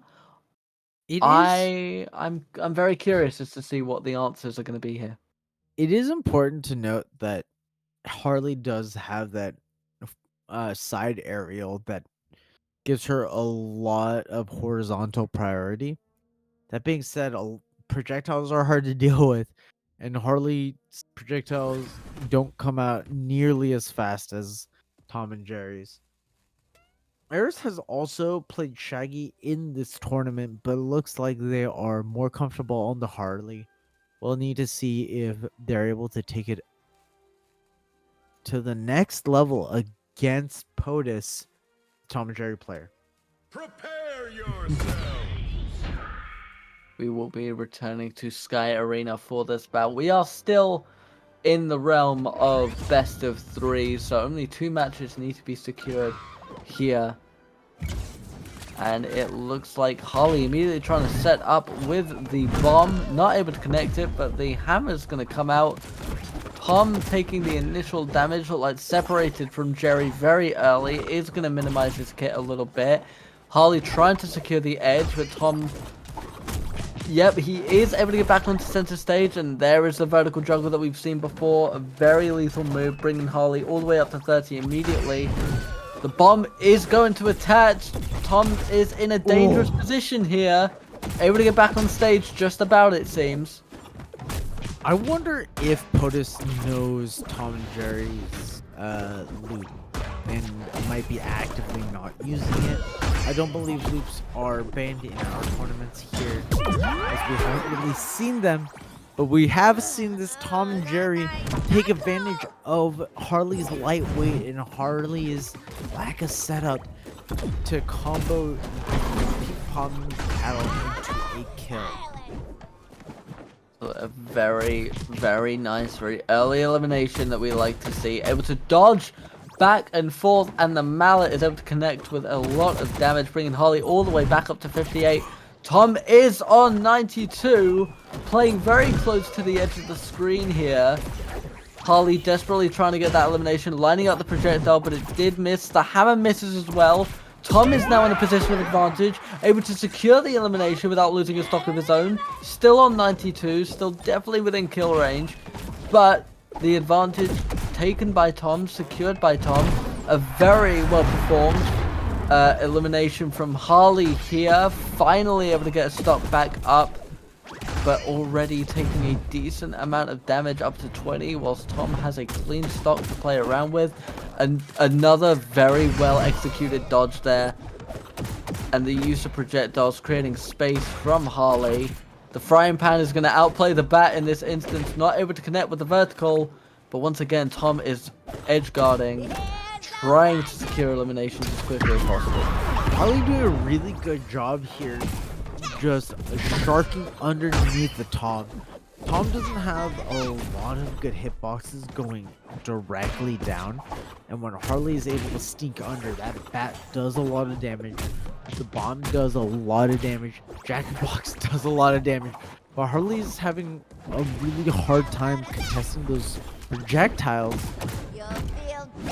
Oh! An incredible steal from Harley! Huge early kill. An POTUS wasn't incredible expecting it. steal. No, absolutely. I think a lot of people thought POTUS had that in the bag, Harley being at over 100 damage, but it just shows the prowess of Harley using that bat to the advantage, able to get them close enough to the screen where the knockback was just enough to get the elimination. A very well performed attack by Eris. I wasn't expecting a kill. I'm not gonna lie there. My God, I thought Tom was 20-30 damage off of being able to be knocked out like that, but clearly Eris knowing something that I don't, and able to secure game 1.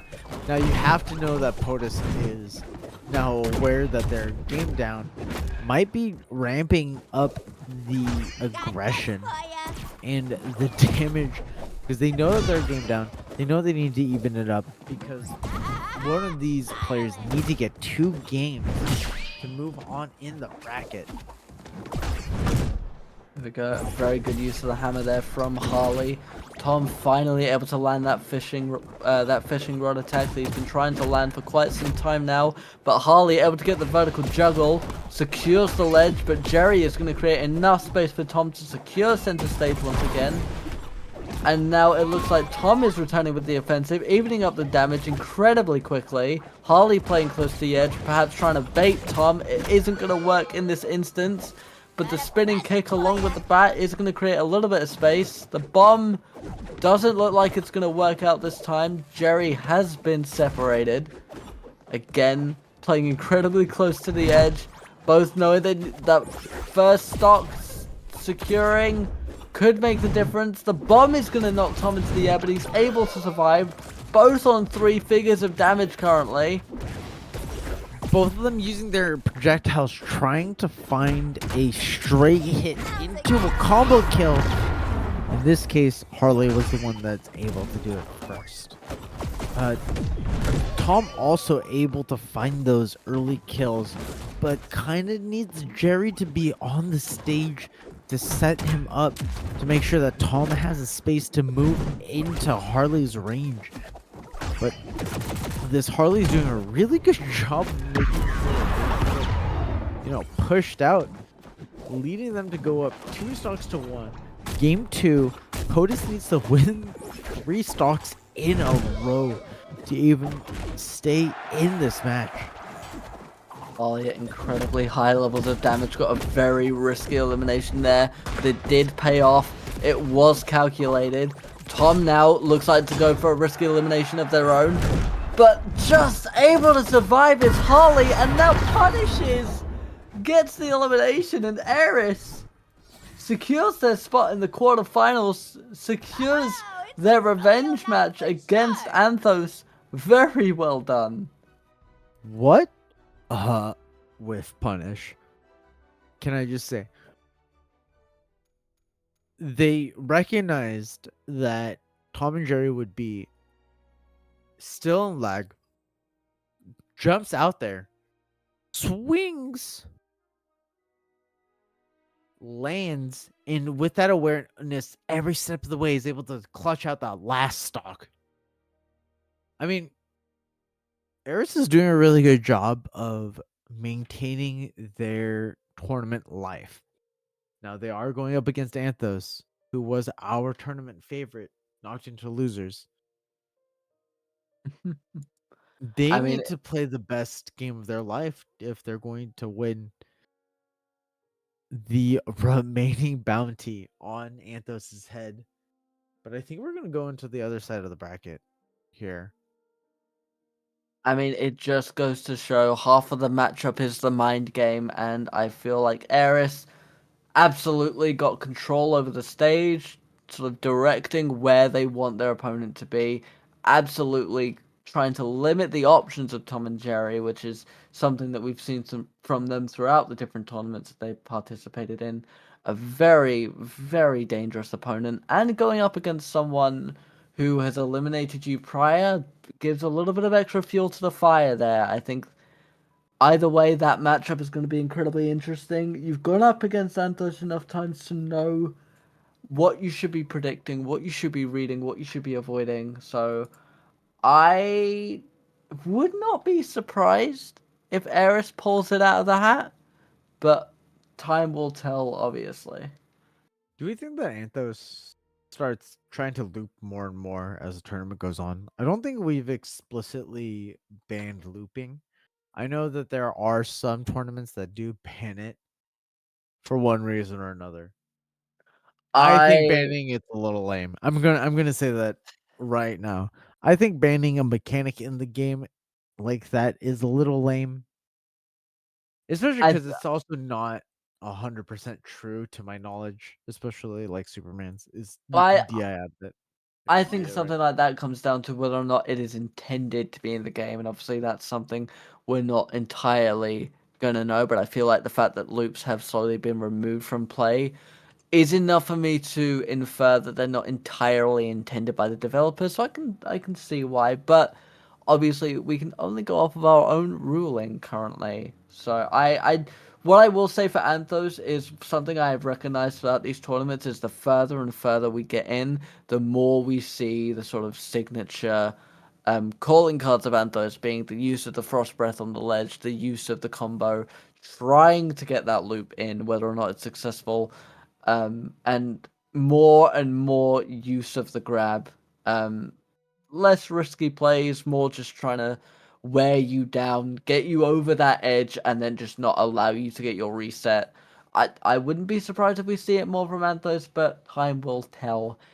In the meanwhile, we do have Mott's going up against Fat Pack here, the Shaggy against the Harley, two individuals we've seen quite a lot of throughout our time at Crap Media.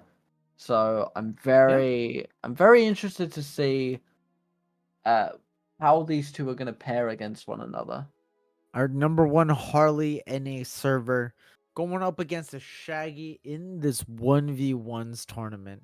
Mott has a lot of experience, which is something that we need to keep in consideration while going to this match.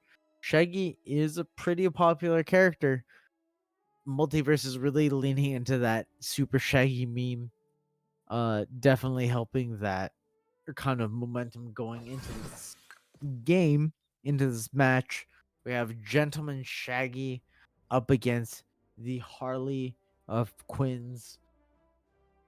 You're not sure what that skin's from, are you? You don't really know what to call it. But we are going into Sky Arena, no platforms.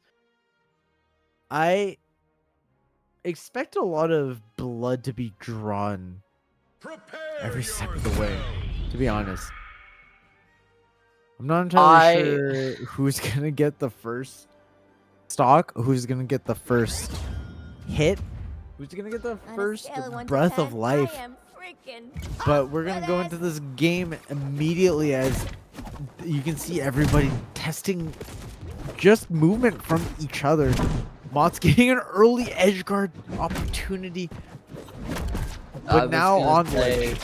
I was going to say, Mott is known for going for those very early eliminations, trying to combo you through the air, effectively pushing you to the edge, forcing you to make a decision. Shaggy, though, goes for the vertical, does not connect with the uppercut on this occasion. The bomb putting him in a very dangerous position, but he is able to just survive it and avoiding the baseball bat. There is the vertical elimination from the Shaggy, a very early elimination. Supercharge is going to be confirmed here. The bomb seems to somewhat be able to defend Harley, and another one comes out, dealing a little bit of damage. The Jack in the Box not going to be successful here, but Harley's combo is going to land, bringing Shaggy up to 76, where she sits at a 43 now, able to dodge out, connect another bomb. There's the super kick for the elimination. Very well performed from Shaggy so far. Mott's known for these really early setups. You can see that there's some small amounts of brilliance over and over again as Mods finds ways to bait out Shaggy's laggy moves and connecting with a bomb, a Jack in the Box, a bat, but unable to close out these stocks, which leads Shaggy to be 2 stocks up to 0. Shaggy is not allowing for any space here whatsoever, and his dodge timing is impeccable. Able to stay alive at 122. Mott's might be looking at an elimination here, but the supercharge is going to save it. The arc of the bomb wasn't enough to connect. The supercharge into the bomb, though, is going to cause an elimination. Perhaps poor timing on Shaggy's part. Looks like the Jack in the Box wasn't able to connect. Another very well-timed dodge. Look, didn't quite land the uppercut there either. But Harley's going to be sat at 95. Mott's looks like they're trying to go for one of those very low health eliminations that they're known for. The uppercut is going to land, though, and it's going to be secured. The first round does go to Fat Pack. Mott maybe being a little bit too aggressive, trying to compete with the Shaggy for hitbox confirms. But honestly, Fat Pack did a really good job of out prioritizing a lot of those hitboxes. The Jack in the Box, using invincibility off the platform to trigger all those explosions. And honestly, the dominance in game one leads Mott's to character switch to Wonder Woman. I think Wonder Woman is a pretty decent swap here. I think Let's get the this over lasso with. allows her to control Shaggy's movement a little bit more than Harley would be able to with the bomb and the Jack-in-the-Box. And I think it was very clear that for the most part, Fat Pack had that bomb and that Jack-in-the-Box combination pretty well scouted. So once again, they are going to open with a gnarly combination of moves here, getting Wonder Woman all the way up to 73 now. Goes for that uppercut elimination. The floating platforms are going to benefit both heroes here. Both have very prevalent vertical eliminating moves, very prominent vertical kills. The armor seemingly used as a little bit of a safe haven there, but unable to ledge guard. Shaggy is able to secure said stage once again. There's the use of the lasso. There's a very good amount of damage, evening it up incredibly quickly. Unable to connect with the knee is Shaggy. And it looks like Wonder Woman gets that vertical elimination. The first stock is going to go to Mott. Mott's doing a really good job this game using a character like Wonder Woman with huge priority, huge combos, huge damage. Unfortunately, Shaggy has all of those refuse to surrender. check boxes marked as well and able to even up the stock. But you can see Mott's here carrying their momentum into the second stock. 100%. I think almost getting that vertical elimination again, making use of that floating platform, but the super kick is going to land, bringing her all the way up to 53 to bringing it up to 104 now, putting Shaggy in kill range, hiding at the edge of the map to try and get another supercharge, a strategy we've seen from them pretty regularly throughout this tournament. Able to land the knee, perhaps lining up for the uppercut, and there it is, able to secure the second stock. I'm ready for Gets more. the supercharge off once again. Wonder Woman able to dodge out of it, but missing the lasso. Shaggy able to use up floating platform to stay alive here. Wonder Woman seemed to be trying to secure it, but Shaggy's got her incredibly close to the edge. She is able to get that stock back. 31-0 reset. A fairly even matchup going into the third stock. Yeah, it's actually a pretty close matchup despite the damage difference between Wonder Woman and Shaggy. Wonder Woman does have the ability to even up this damage pretty quickly, as you can see here. Huge priority on that down arrow, on that Sarah. No one can resist the The lasso up of tilt truth. on the lasso, but Shaggy just playing patiently, waiting for any very laggy move that they can punish. But Wonder Woman able to take advantage of Shaggy's patience, evening up the damage count, and putting themselves in a position where they might be able to close out this game. I'm holding my breath. It's very close, both at over 100. The next move could very much do it. Both have very prevalent kill moves for this position. The lasso isn't going to connect. The shield is going to hit, but the knee is able to secure it. Shaggy is able to secure that second point. Fat Pack is going to be moving right along to the semi-finals to face either Anthos or Eris. A very, very strong performance there. Damn. That's all I have to say. Damn. They're going to go up against Anthos or Eris. It looks like Anthos is up a game.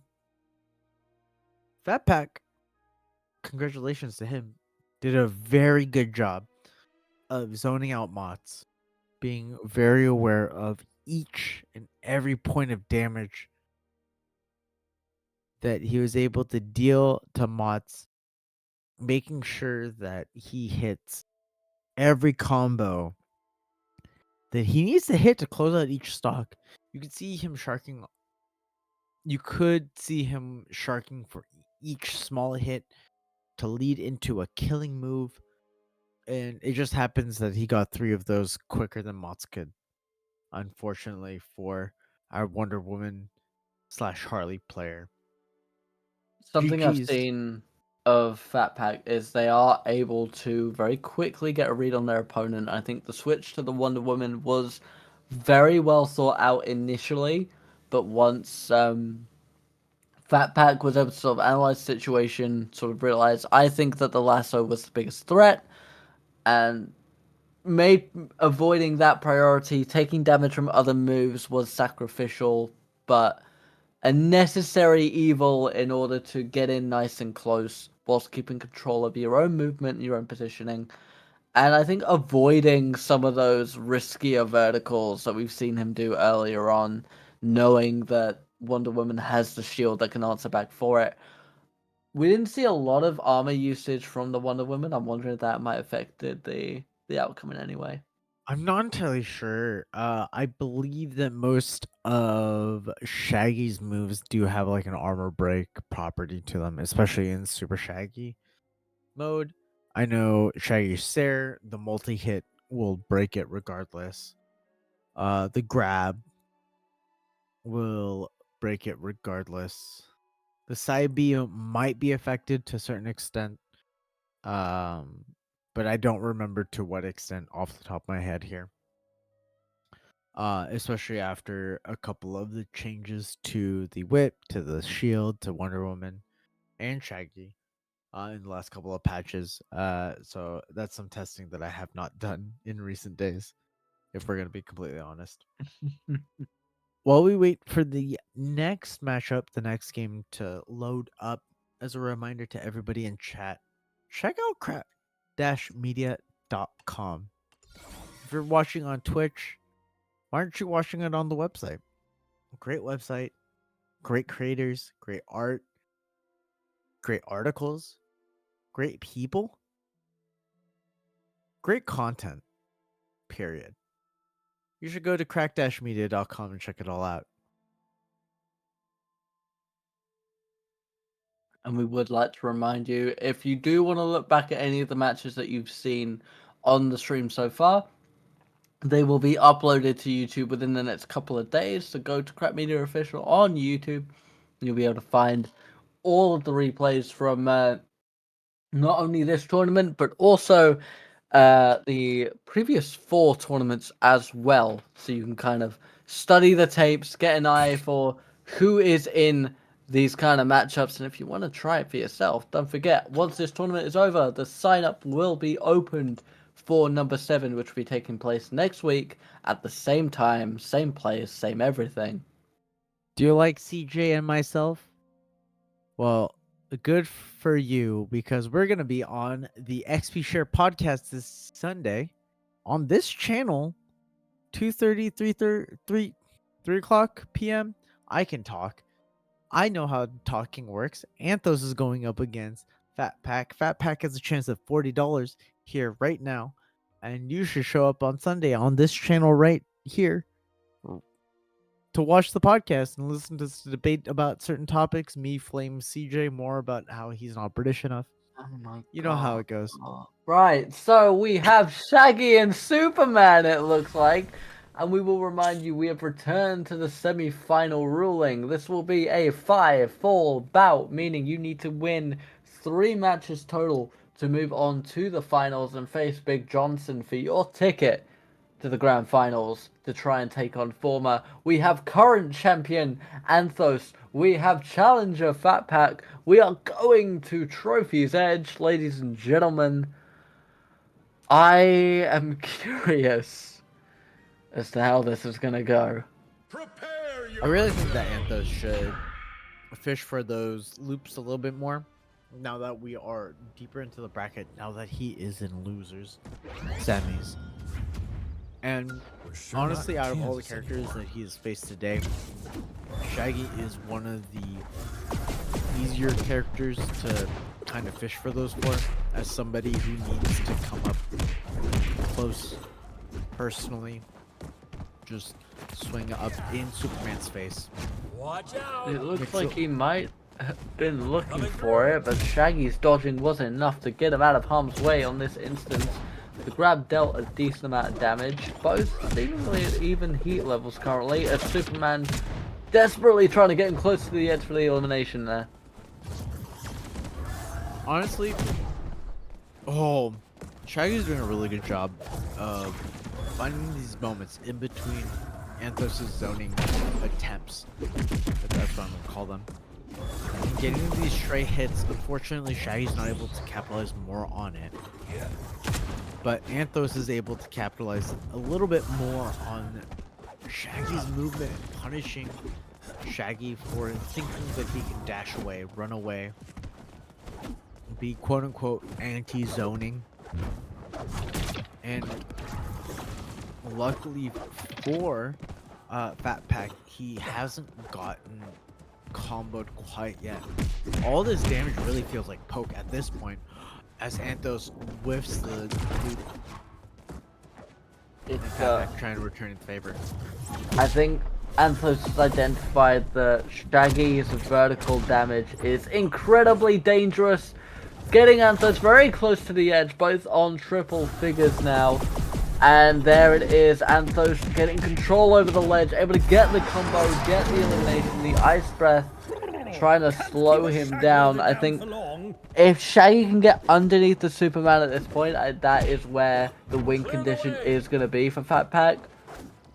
Desperately, Anthos avoiding being close to Shaggy as much as possible, definitely trying to dictate the speed and the adrenaline of the match. Shaggy finally able to get underneath him, secure the uppercut, and get supercharge. That might be the slowest first two stocks that we've seen all tournament, honestly, as both these players are respecting each other. Plenty of respect from Anthos, a great player like Fat Pack. Fat Pack also respecting Anthos, our former champion at this Cracked Media MultiVersus tournament. And Anthos doing a really good job of just kind of walling Shaggy out here from the edge, turns up that attack, but gets comboed for his hubris. Anthos in quite a dangerous position, officially going into kill range as he reaches triple figures. Anthos not quite losing his crown just yet, but it is certainly in jeopardy. Anthos now trying to make use of the laser eyes to try and get a little bit of damage in. Able to avoid the combo is Shaggy, and now getting Anthos back close to that edge. Not able to hit the double axe handle, but looks like Anthos not quite able to finish off the combo. Shaggy doing a really good job of DIing out of each one of these combos, getting the return kill. Okay. Anthos kind of whiffing a little bit. You can tell that each time that he drops a combo, it is hurting him. It's hurting his momentum. Shaggy takes an early lead here. He's able to return a little bit of extra credit each time. Looks like Shaggy was able to hit the supercharged kick, although he is officially in triple figures. It's not impossible for Anthos to get this elimination, which he does, and then secure the third and final stock, as we have 3 minutes left on the clock, ladies and gentlemen. Both have one stock left to get the first point in this best of 5. Shaggy getting underneath, but he was able, I think that was a parry from the look of it. That was a parry from the Superman Anthos, doing everything in his power to make sure that Shaggy can't get back. But unfortunately, for Anthos specifically, Shaggy makes his way back onto stage, putting Anthos in the corner, but Anthos fights his way out of it, getting command of center stage. Now Superman has even everything up. Oh, Shaggy getting the combo and killing! That combo started at 78%. Superman doing the best that he could. Unfortunately, Shaggy is a character that will take advantage every single time. Very well executed. Very well executed. Fat Pack secures the first point. I think the floating platform there was really able to save him from the elimination and allowed him to regain control over the match. A very, very well timed landing there. Seemingly, Fat Pack may be thinking a couple of steps ahead of Anthos as we go to Sky Arena, so those floating platforms will not be there as a safety net for either of these competitors, really. It's both made ample use of them. This may change the outcome of the match, but things, it seems, are going to get underway. Both, once again, very hesitant to get up and close. Superman able to land the first hit. Anthos doing a really good job of walling Shaggy out with these big hitboxes. It is interesting to see Anthos opting to just throw these huge aerials out. Normally we'd see him kind of walling with his projectiles, his ice breath, his laser eyes. But now he's just brawling with his Shaggy. And it might be the difference. Definitely seems he's had to change up his strategy at least a little bit. Playing around that edge, trying to bait Fatpack in, but Fatpack is not going to allow it. Bringing him over to the other side, but it's just enough. Fatpack able to stay alive, but there is the use of the Frost Breath.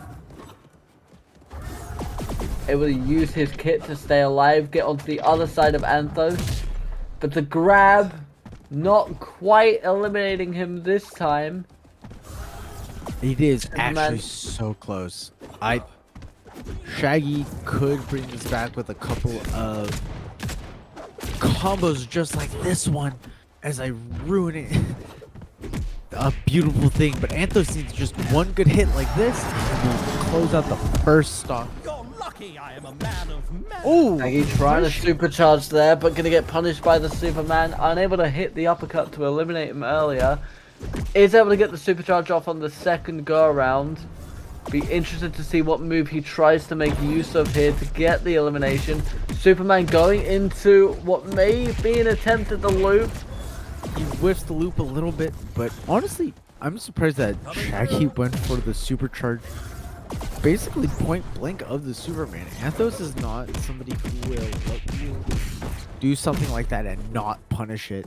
And it's clearly seen in the percent lead, in the stock lead at this point, as Anthos has already brought Shaggy up to 111 damage. I was gonna say a stock up, but you know, still it's 111. It may about be able to secure it. The stock has been returned to Anthos, getting that second point.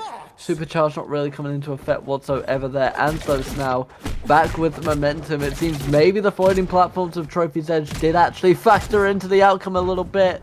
Able to get a small vertical juggle there, but now not where you want to be against Anthos. Is playing against the edge where he is guarding and you're trying to get back on stage. Looks like able to get a small attempt at the loop, it seems. Yeah, I remember why Anthos didn't try to dodge try again. through. Maybe he was unaware that he was so close to the edge and Shaggy would be knocked off. Maybe he's aware that... Oh, nice grab. Maybe he's a little aware that Fatpack is understanding of the fact that the loop is in play.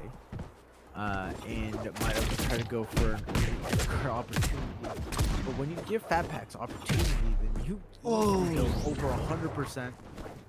And Shaggy can't kill at this percent. We've seen him do it 3 times today. Shaggy went for the elimination there, but Anthos is just able to dodge out of it. Superman now trying to guard, using the super kick just to try and stay alive, but get caught in the combo, and there is the elimination. Anthos able to even up the matchup 1 point apiece. 1-1 in this game. Just doing my job. Anthos. Once again, I have no idea if he knows that he has a bounty on his head. I hope he does. I hope he knows. I feel like at this point he must. But Anthos has already lost $40. He doesn't want to lose another 40. Not to Fatpack, not to anybody. He evens the score up. Going into game 3, there's honestly very little that I can say about either of these players. I wish that I could be a little bit more analytical. I wish that I could be a little bit more like, oh, this guy should do this, no, this guy should do this. But they're really just brawling and taking advantage of the fact that the other player went for a hard read. And when a hard reads happen, a lot of damage comes out off of the whiff, because both of these are amazing players doing an amazing job of punishing these whiffs, as you see Fatpack punishing Anthos for dodging just at all. Making incredible use of the platform there, able to get 57 damage up.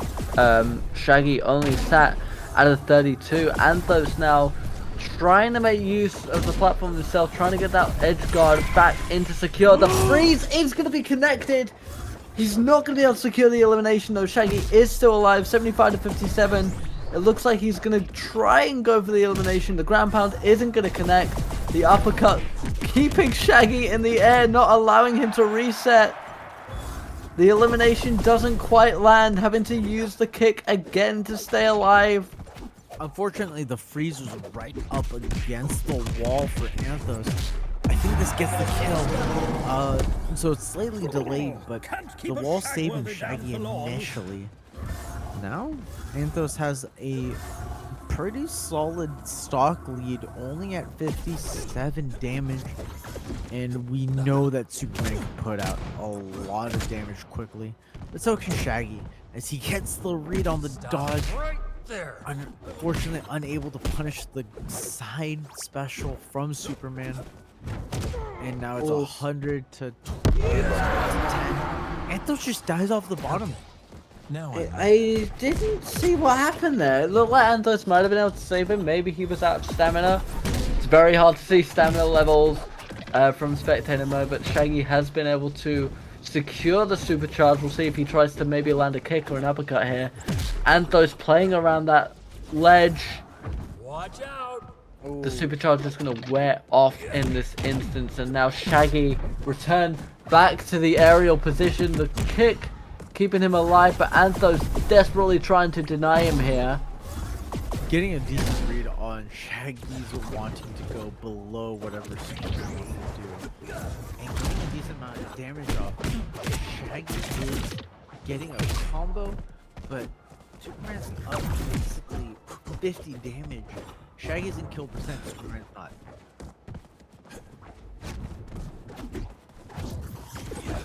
I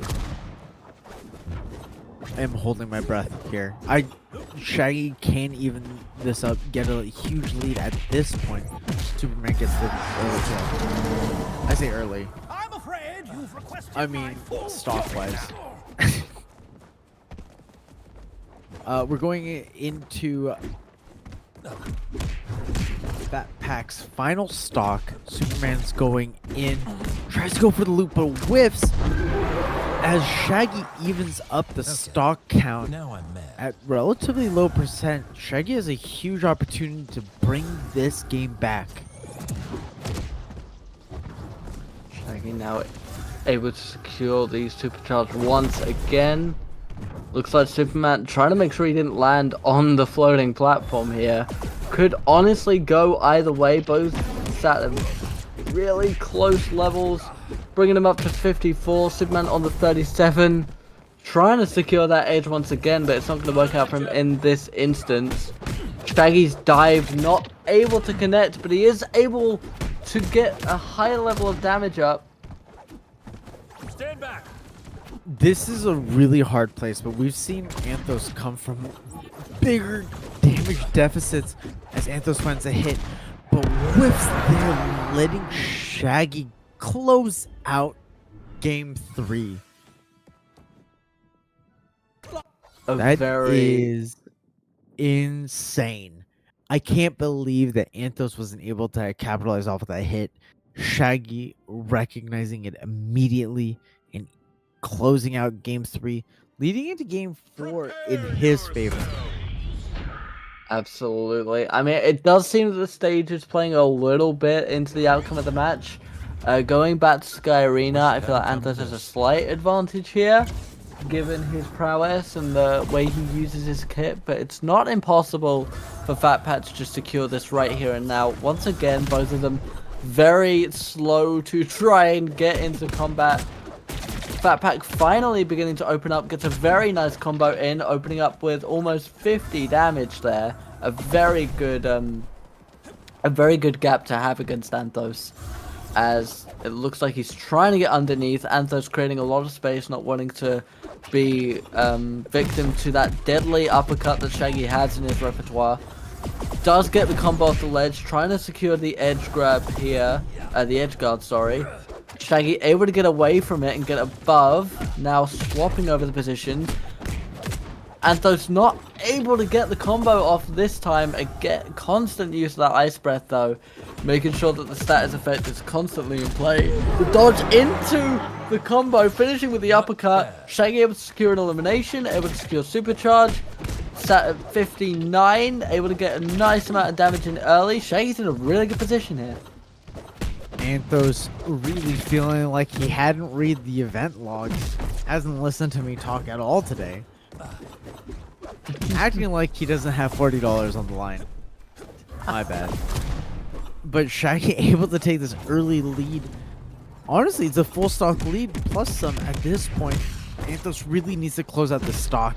If he doesn't, then he's gonna be behind, get slowly behind further and further, and clearly this Shaggy Fat Pack is able to take advantage of it each time, but Anthos able to find Fat Pack in the corner.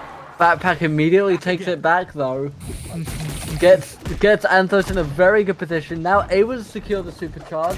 Anthos in quite a dangerous position. Goes for the super kick, but it doesn't land this time.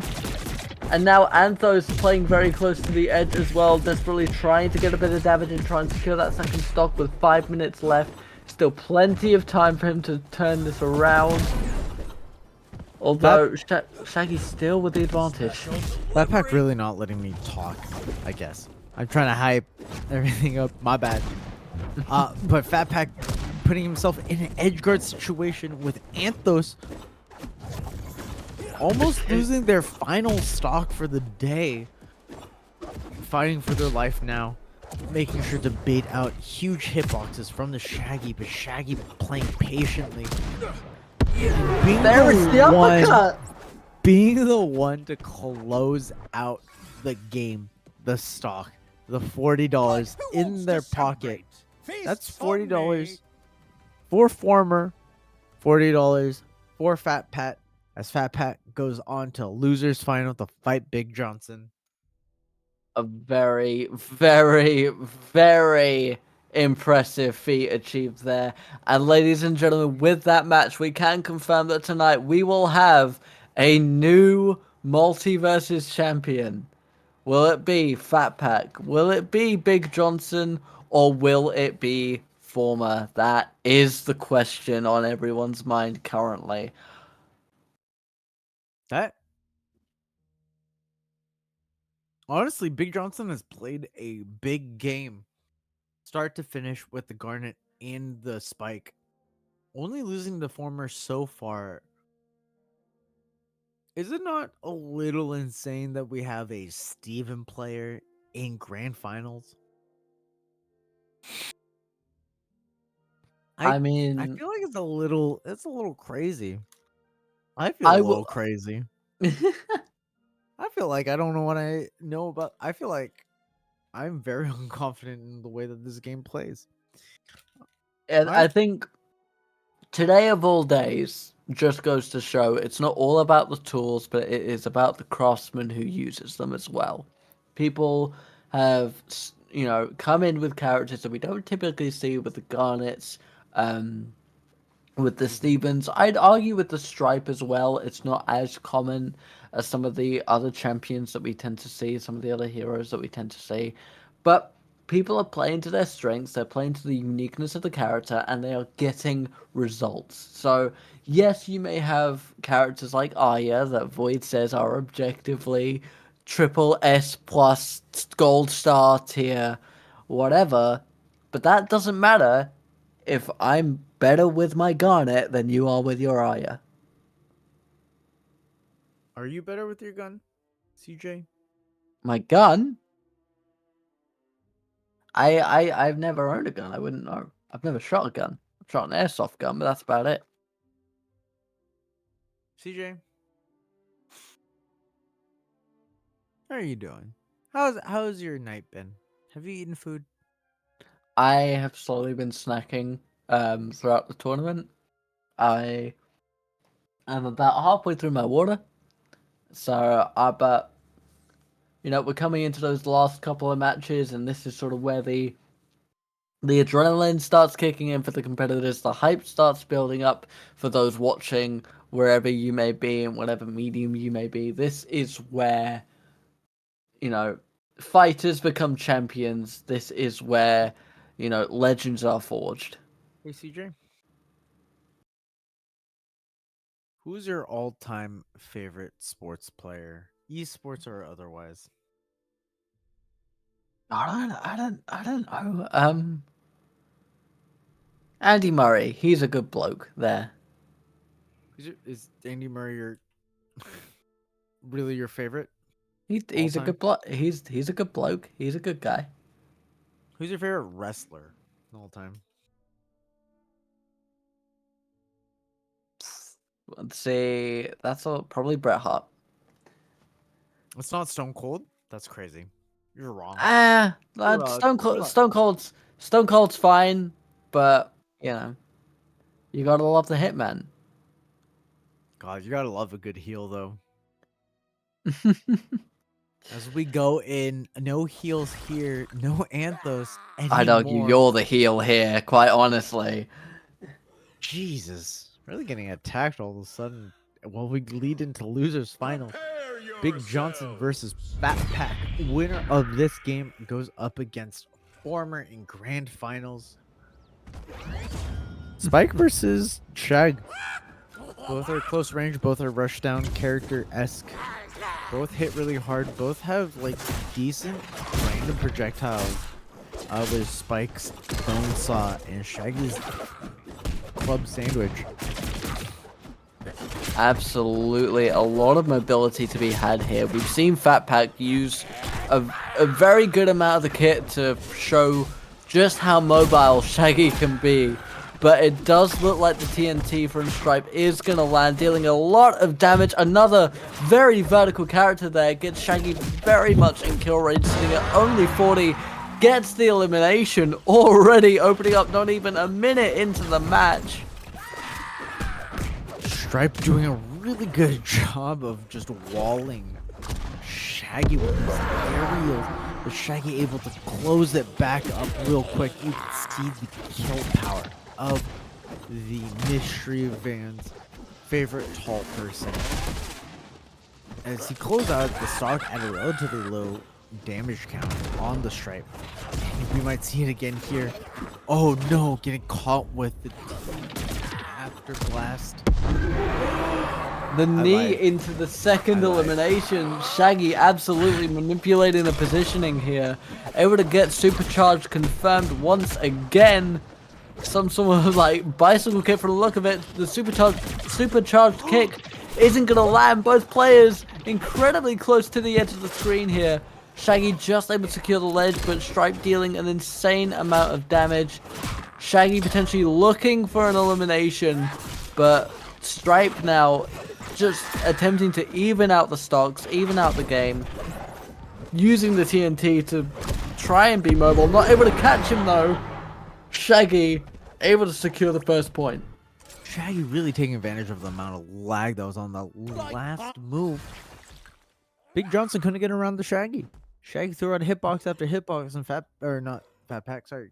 Big Johnson just kept running into the hitboxes. Might be a little too big for his own liking. As we go back, we run back the matchup. We have seen Big Johnson play the Garnet tonight. So I was kind of expecting a character switch after losing game 1, 3 stocks to 0. But maybe he has a different plan going into game 2. It may be a little early for him to make the switch in his own mind. He is able to get a very nice opening here. Gets Shaggy all the way up to 28 now. Both once again playing around the ledge. A very dangerous position for both of them with very vertical movesets. Shaggy not able to hit the final knee to secure the damage. Stripe now using that TNT to try and stay mobile. Shaggy again, the uppercut has just been predicted over and over.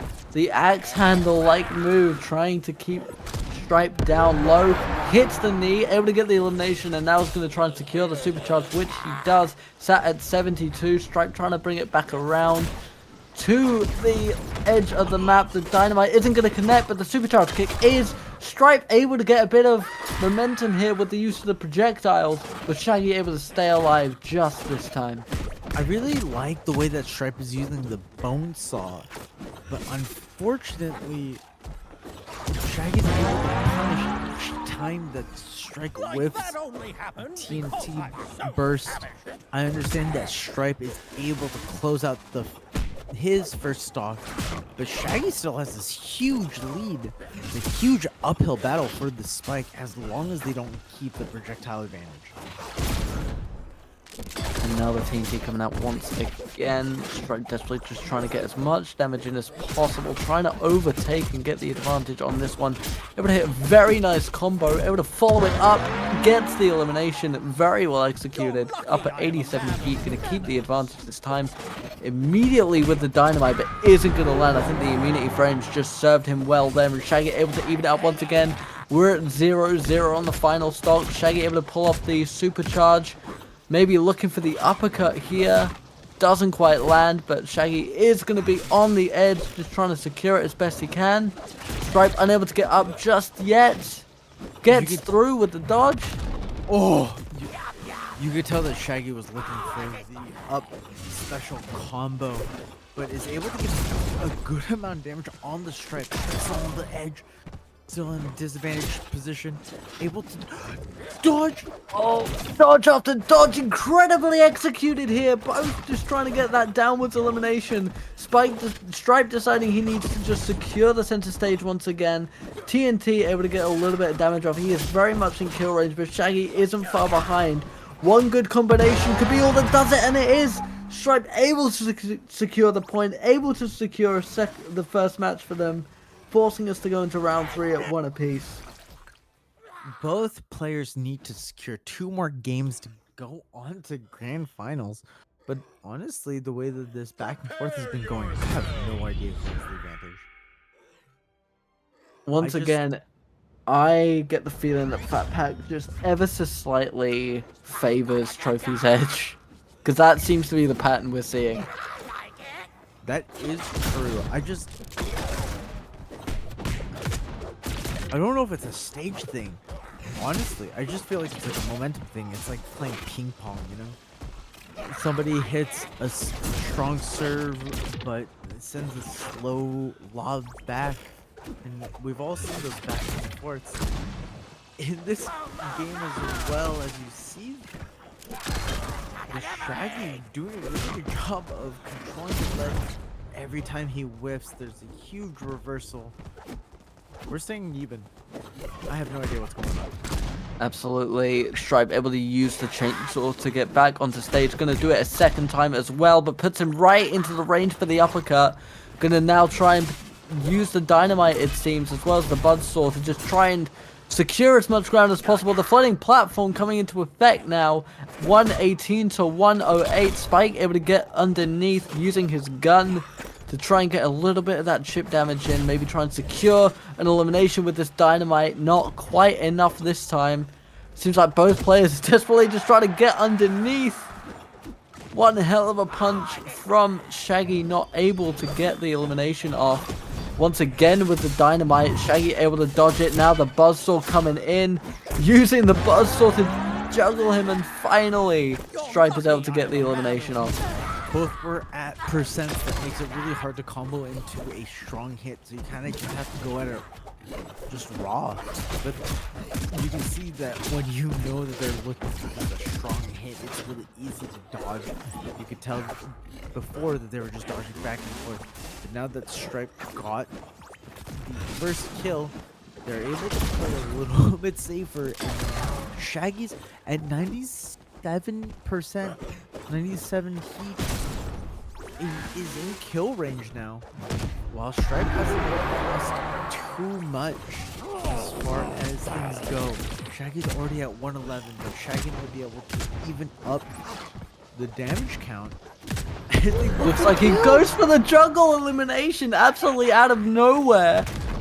Looks like Stripe maybe underestimated the power of the vertical juggle and finally is able to get the revenge kill on them. This is basically even apiece. We didn't think we'd get into this kind of position for this matchup, but with 4.5 minutes on the clock, This could go either way. Shaggy able to secure supercharge. Stripe using the gun more and more. It really felt like Stripe didn't even try to get out of Shaggy's combo there. But now that we're evened up, it's actually anybody's game. Shaggy able to do huge combo to make sure that he stays in it. This game 3 is really important because it does determine the momentum going into game 4, going into game 5. Who gets the counter pick? Who gets to decide where we go? Who has advantage? You know, both of them are dying to get this win, as literally damage to damage. It's even. Spike gets a little bit of a hit first. Absolutely, and now Shaggy on the edge, not able to break the combo there, not able to jump back onto center stage. Stripe is going to secure it. That is going to be a second point for Johnson as we return to Sky Arena for the fourth bout, immediately jumping back into it. Shaggy now needing to secure both remaining matches within this bout in order to get to the grand final. I have no doubt that Fat Pack can secure this game. The question is, can Fat Pack secure 2 games before Big Johnson secures their final? As we see that Fat Pack gets the early lead against the Spike. 100% able to get enough time and space to secure the supercharge. Looks like Stripe is going to try and get them into a juggle here. A very, very nice combination of moves. Wanting to see if Shaggy would break out of it. He was unable. The super kick does land though. Is able to get the downward attack to get the elimination. Secures another supercharge. Goes for another kick which lands. Goes for a knee. He might be going for an elimination again so early on at such a high heat level. Stripe able to stay alive, but so is Shaggy. The dynamite isn't going to land here. Goes for another downward strike. Stripe able to even it up. Fat Pack really going for these huge callouts, and Cap honestly getting them more often than he really should. Between you and me, he calls out at these huge percentages, and for some reason they're getting challenged. And because they're getting challenged, the Shaggy wins. As we all know that Shaggy always gets the dub when challenged. Apart from all the times where Shaggy is lost in these tournaments. But it's basically Shaggy collects the stock, but he's not too far behind. As Spike can even the stock count pretty quickly here. As long as he gets a strong hit. But Fat Pack trying to stay in the match. Fat Pack knowing that he needs to win this stock as quickly as possible to make sure that he's not eliminated from this tournament. Both dancing in the air. A very intense moment there, but both come out on top. Stripe using the gun earlier on to get as much chip damage in as possible. Now Shaggy's in a very dangerous position, able to avoid the chainsaw, gets the uppercut and the knees. Might be looking for another dangerous elimination, and they pull it off. Shaggy is able to get the point. We are 2 apiece. We are going to be going to our 5th round. Winner will take all. How bad does it feel to be Big Johnson?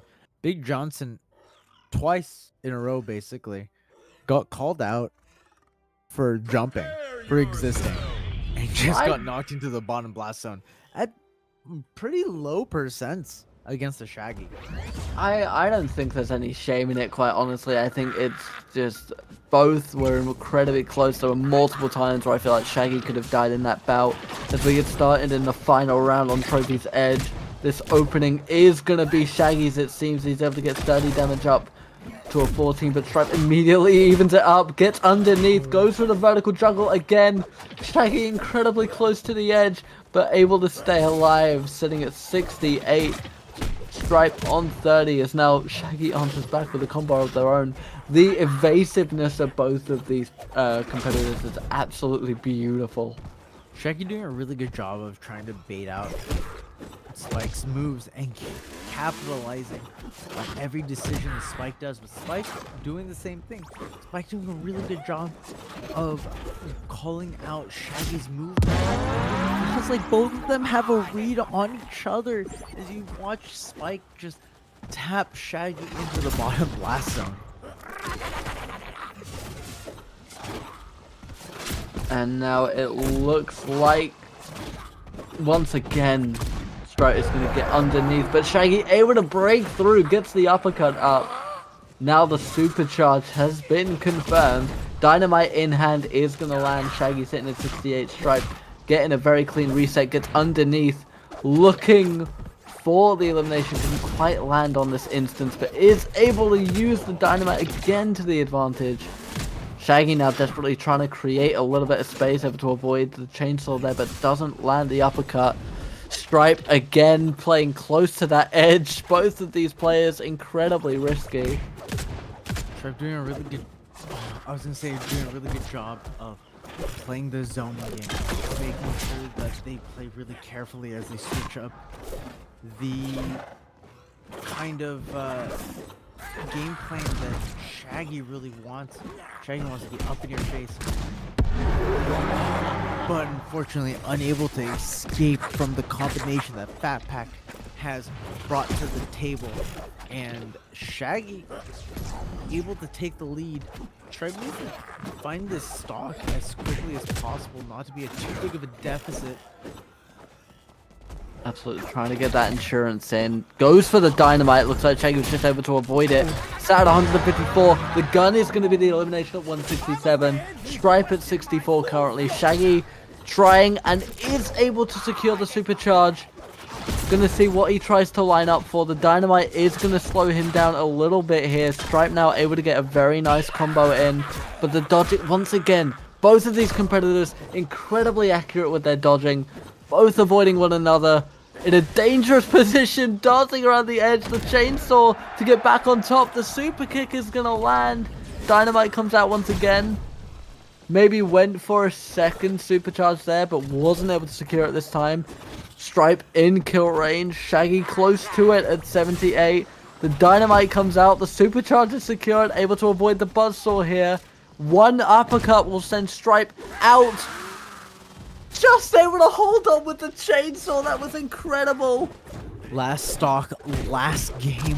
This determines who goes to grand finals, and it is closed out by Fat Pack. Like that, Our Shaggy another win for player me. able to knock out Big Johnson to face Former in the grand finals. Now, Former is not responsible for Fat Pack being in losers. Anthos was the one to knock down the Shaggy. Now, does the Shaggy have what it takes to remove the Steven from the bracket?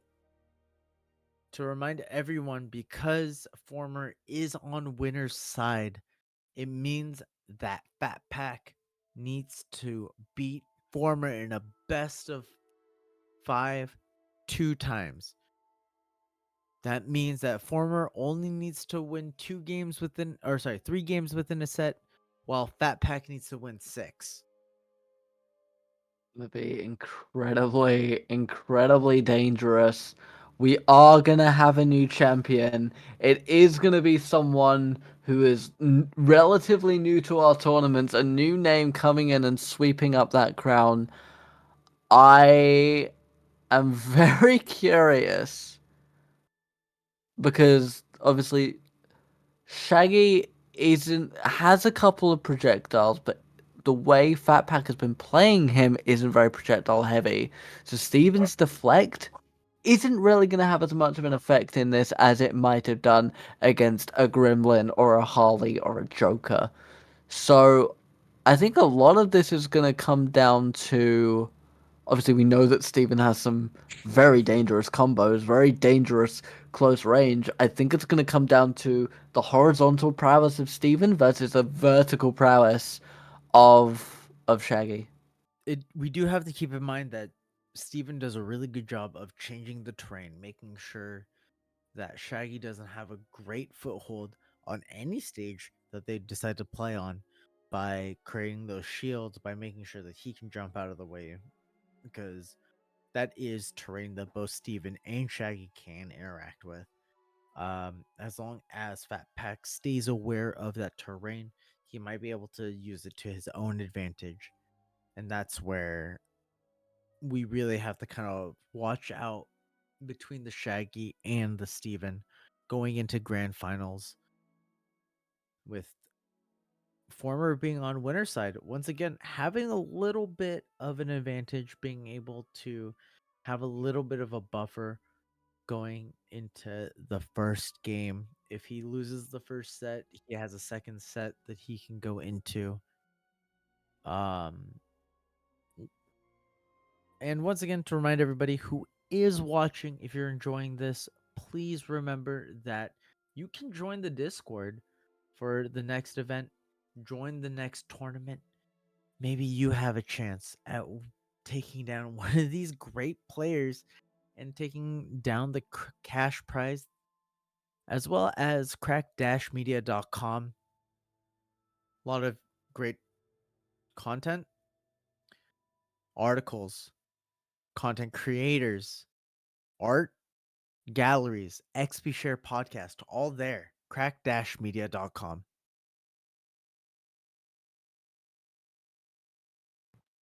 Looks like we are just getting set up here, making sure everything is as clean as we can make it, as smooth as we can make it, avoiding as many technical difficulties as possible as we prep for this grand finale. And yet we haven't seen these two go up against each other at all, have we? No. Not today. They have not played together or against each other today. So honestly, that means we don't really know what we're going into. I mean, when you have like a match Eris and Anthos, or Anthos and Fat Pack, you kind of know what you're going into at those kind of matches. This, we're effectively going in blind. Yeah. To note, Former has also played Arya in this tournament, whereas Fat Pack has played Shaggy the whole way through. I'll be Me, curious if me the looking through Arya the does come out. tournament, making sure that I No, wasn't misspeaking. absolutely. I also very quickly did a check.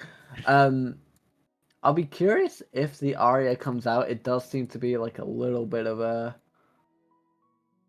sort of worst case scenario situation. Although basically, as soon as Antos as soon as I got into the semi-finals, it was Steven all the way from that point onwards. So I will be curious to see if we see a character swap, but I don't think it's likely. I think if the momentum shifts too much into Fat Pack's favor, I think that's when a character shift might come in. The character switches are a great way to disrupt the momentum of the other player. You know, they're getting used to a matchup. You're getting used to your combos um, due to your character's weight. But once you switch characters, all of a sudden weight changes. So the combo Mm. changes. So the way that you have to play the matchup changes, and the things that you go for at what damage numbers change.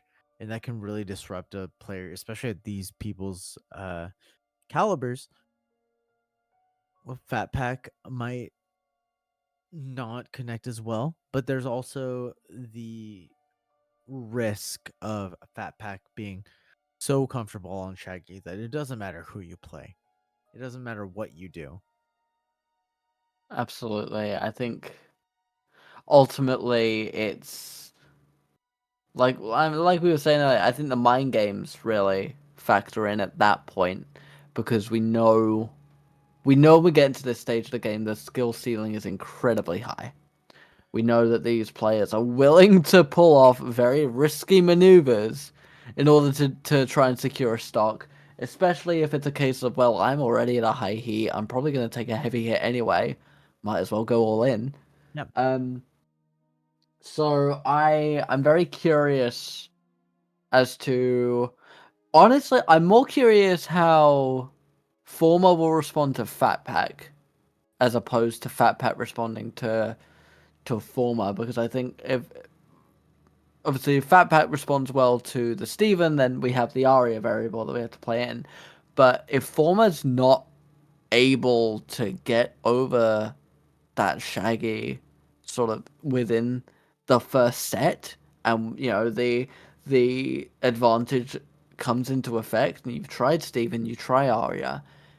Is there a secret we're not seeing? Is there something hidden in the back where, if all else fails, we have the emergency button? As we're trying to get into grand finals, trying to get Former in here,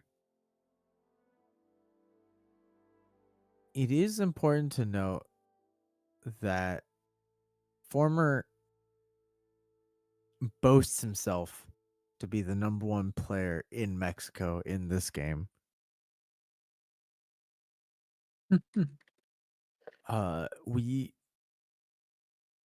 Honestly, based on what we've seen today, that could easily be true. I suppose there is an essence of pride. I mean, at that point,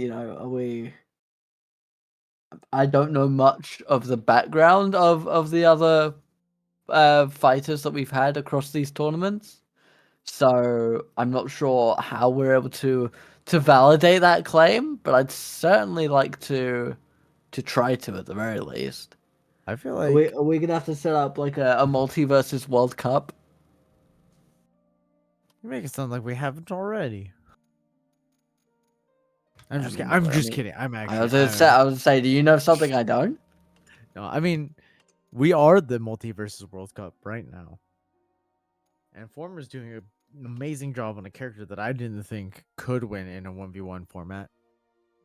So, I think this puts a huge W on Former's resume as far as being number 1 player in Mexico. I was gonna say you were doubting the Steven a little bit earlier. No, I So hard doubted. Not even a little, a hard doubt. Steven famously not a 1v1 character. The one thing that people say that he has is the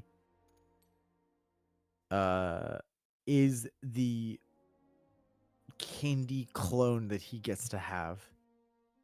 And as we're loading into this game, it seems that Fat Pack had a console crash. It looks like we're back into it. Hopefully this doesn't I think we're gonna have a word with Boyd and get Steven pushed up on that tier list. I don't remember where Void put Steven. I'm not gonna lie, I stopped listening at that point. Oh, wherever he is, I think we need to push him up a little bit, because Former I'll has talk to him. effectively swept the entire tournament. So Yeah, with a couple of favorites, Anthos not making grand finals is pretty big. I think that's the other thing is, we look at these guys and we see what they've achieved. I mean, we've beaten people like Anthos, and we've beaten people like Wei, who I know is really good. We've beaten Mott. We've beaten Johnston. We've beaten people that are absolutely, some of the best MultiVersus has to offer. So these guys, whatever the outcome is, I feel like they, in some respect, they have already won quite the accolade. We are talking about the best of the best, at the very least in their character. Strong. But now we are going into grand finals. We are seeing Steven versus the Shaggy. We need to see this Steven work. But Fat Pack needs 2 set wins to claim victory in this tournament, having a little bit of an uphill climb as far as set counts go. Absolutely. Not really able to use much for the supercharged there. Steven using these foiling platforms to his advantage to try and sort of bounce around on his shield, but keeping the damage levels rather even. Finally able to get rid of the decoy. Shaggy able to get a little bit more damage up, trying to secure getting beneath him. But I think the thing that Steven has that might be a problem for Fatpack here is he clearly has very good protection when dealing with attacks coming from below. So we may be in a position where Shaggy has to change up the moveset as he gets into kill range with Steven only at 77. That shield is an absolute menace to him as he tries to set up a couple different objects around the map, getting the clone out as Shaggy able to get the clone off immediately, but at 136 when Steven hasn't even hit triple figures yet. Both dancing around one another. It is surprising that Shaggy's getting beat out by the Steven up air over and over again. Oh, as the shield saves Steven in that moment. With Shaggy's Sarah being one of the best downward aerial options in the game. As he gets beat out, that was frames. That was a couple of frame difference from Shaggy spiking Steven and Steven getting that aerial kill. Oh, we watched Shaggy close out that first stock. It's an even game. Yep, able to even it all out and get rid of the clone as well. Steven not being there to protect his decoy. Now trying to get in a little bit of damage. These two are playing rather slow currently. You know, playing it nice and safe, trying not to put themselves in too much of a risky situation. There is the sort of horizontal prowess that we were talking about with Steven earlier with the shield, with the sort of projection he's able to pull from the star on his chest. Very well executed here. Shaggy trying to get a little bit of charge up. The clone does come back into effect, and it looks like they might be trying to set up for an edge guard. Remember that Shaggy does have a little bit easier of a time killing than Steven does with a lot of those big hitboxes, that forward air, that up tilt. But Steven doing a really good job of just zoning the Shaggy out, making sure that Shaggy has to deal with the kill rather than the main body as he closes out second stock clean, only 50% to his name. Steven's kit is very well suited to handling this Shaggy. He may not necessarily have as much kill potential, but I think what Steven has is the defense to outlast a lot of other opponents that might have a bit less of endurance, a bit more of a glass cannon that it seems that Shaggy has sort of become in this matchup. Desperately trying to get that elimination, but 50 heat already delivered back onto Fatpack. Finally able to get the kill there and able to secure the supercharge. But the shield is already up. We're going to get the clone set up ready to go. Here it comes now. Using those floating platforms once again to get above the Shaggy and use the shield to its full potential. Shaggy not able to pull off the supercharge kick in this instance. Is able to hit the bicycle kick though, and a little bit of an uppercut. Now, it is important to say that it is easy to look at Shaggy and say, oh man, Shaggy has 90%. But we have, once again, seen Shaggy get a couple of stray hits into a kill, but he is in a dangerous position, trying to stay on the ground. He's doing a good job of ping-ponging off of the clone into the kill, into the dub. Shaggy looking a little lost. I'm not going to say that this is a for sure win for Former, but that was pretty convincing as far as what I have seen today.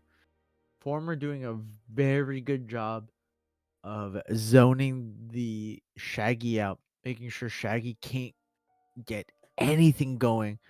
Utilizing that clone to make sure that it is in Shaggy's face to make sure that, okay, when Shaggy gets those moves that combo into the up airs, into the up Bs, into the Sares, into all of these little hits that can lead to a kill, there's just a little clone guy made out of candy in the way.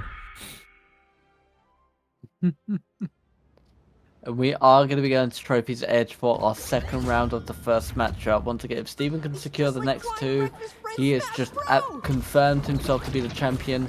Shaggy still has a chance to enact the advantage, keep himself in the game. The clone now seems to be coming in, catching Shaggy on both sides. The floating platforms of Trophy's Edge may actually come into effect, similar to the platforms on Sky Arena. Not able to eliminate the clone just yet. Using the bicycle kick again and again. That seems to be his best defense at this time.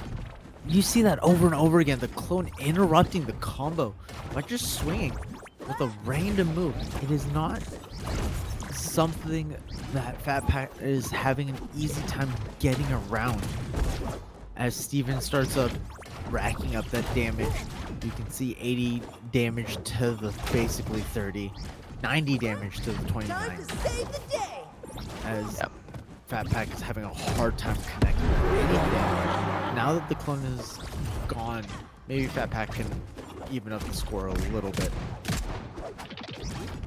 Finally able to get a little bit of breathing room, but that shield is causing absolute chaos for Fat Pack. Able to basically create your own floating platform and use it over and over again. The dodging from Shaggy has been pretty good throughout this tournament, but unfortunately on this occasion, Steven just has something for it. The clone comes back out again. Shaggy once again at 84 damage. Steven still sat at a very comfortable 44. Able to get the clone out a lot quicker this time. Hits the kick, but Steven falls into the uppercut, able to dodge out the combo, and the clap again. That deadly vertical elimination that Steven has.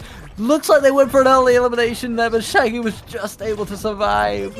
It is the one strong move that Steven has as far as like killing goes. That up air over and over again, hitting Shaggy over and over again. Being set up by the candy, being set up by the shields. And honestly, Former doing a really good job of finding these hits. Fat Pack struggling to find a closure for this first stock as Former slowly racks up the damage, bringing Fat Pack up to 70%.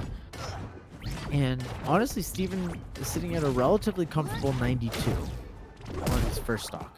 The fact that he is still 2 stocks up, even if he did take the elimination here, Shaggy has got a very uphill battle to climb. The clone is going to be out again in a moment. Here it comes once again. Shaggy able to dodge out of the shield and hit another bicycle kick, but it's just the constant use of these shield projections that Steven's using, as well as using his own platform. There is the clap once again. Steven able to pull it out. A second point is going to go to him. We're going to be going to our third round. I really like specifically the fact that Former knows when they are a stock up that they are a stock up. What I mean by that is Former does this thing where really puts the onus they really put the onus on the other player to respond to the deficit. Former may not actually be willing to run down the clock, may not actually be willing to lame out the other person. However, Former sets up these situations where it really feels like he is about to just lame you out.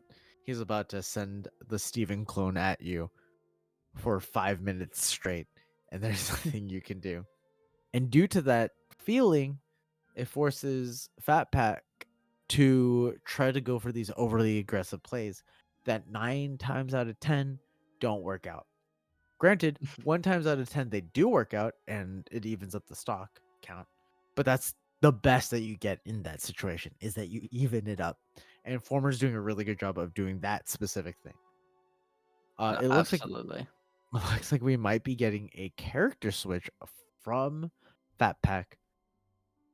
I think I don't this think is that's a fair. character switch as much as it is a. It looks more like a skin swap, because that may still be Shaggy. Oh, I don't play with skins, so I apologize. I think Fatback has poor. decided that it's time to get serious, and so we're going full shirtless. Yeah, the Bruce Lee. We've got a black belt Shaggy going up against the Matrix Steven.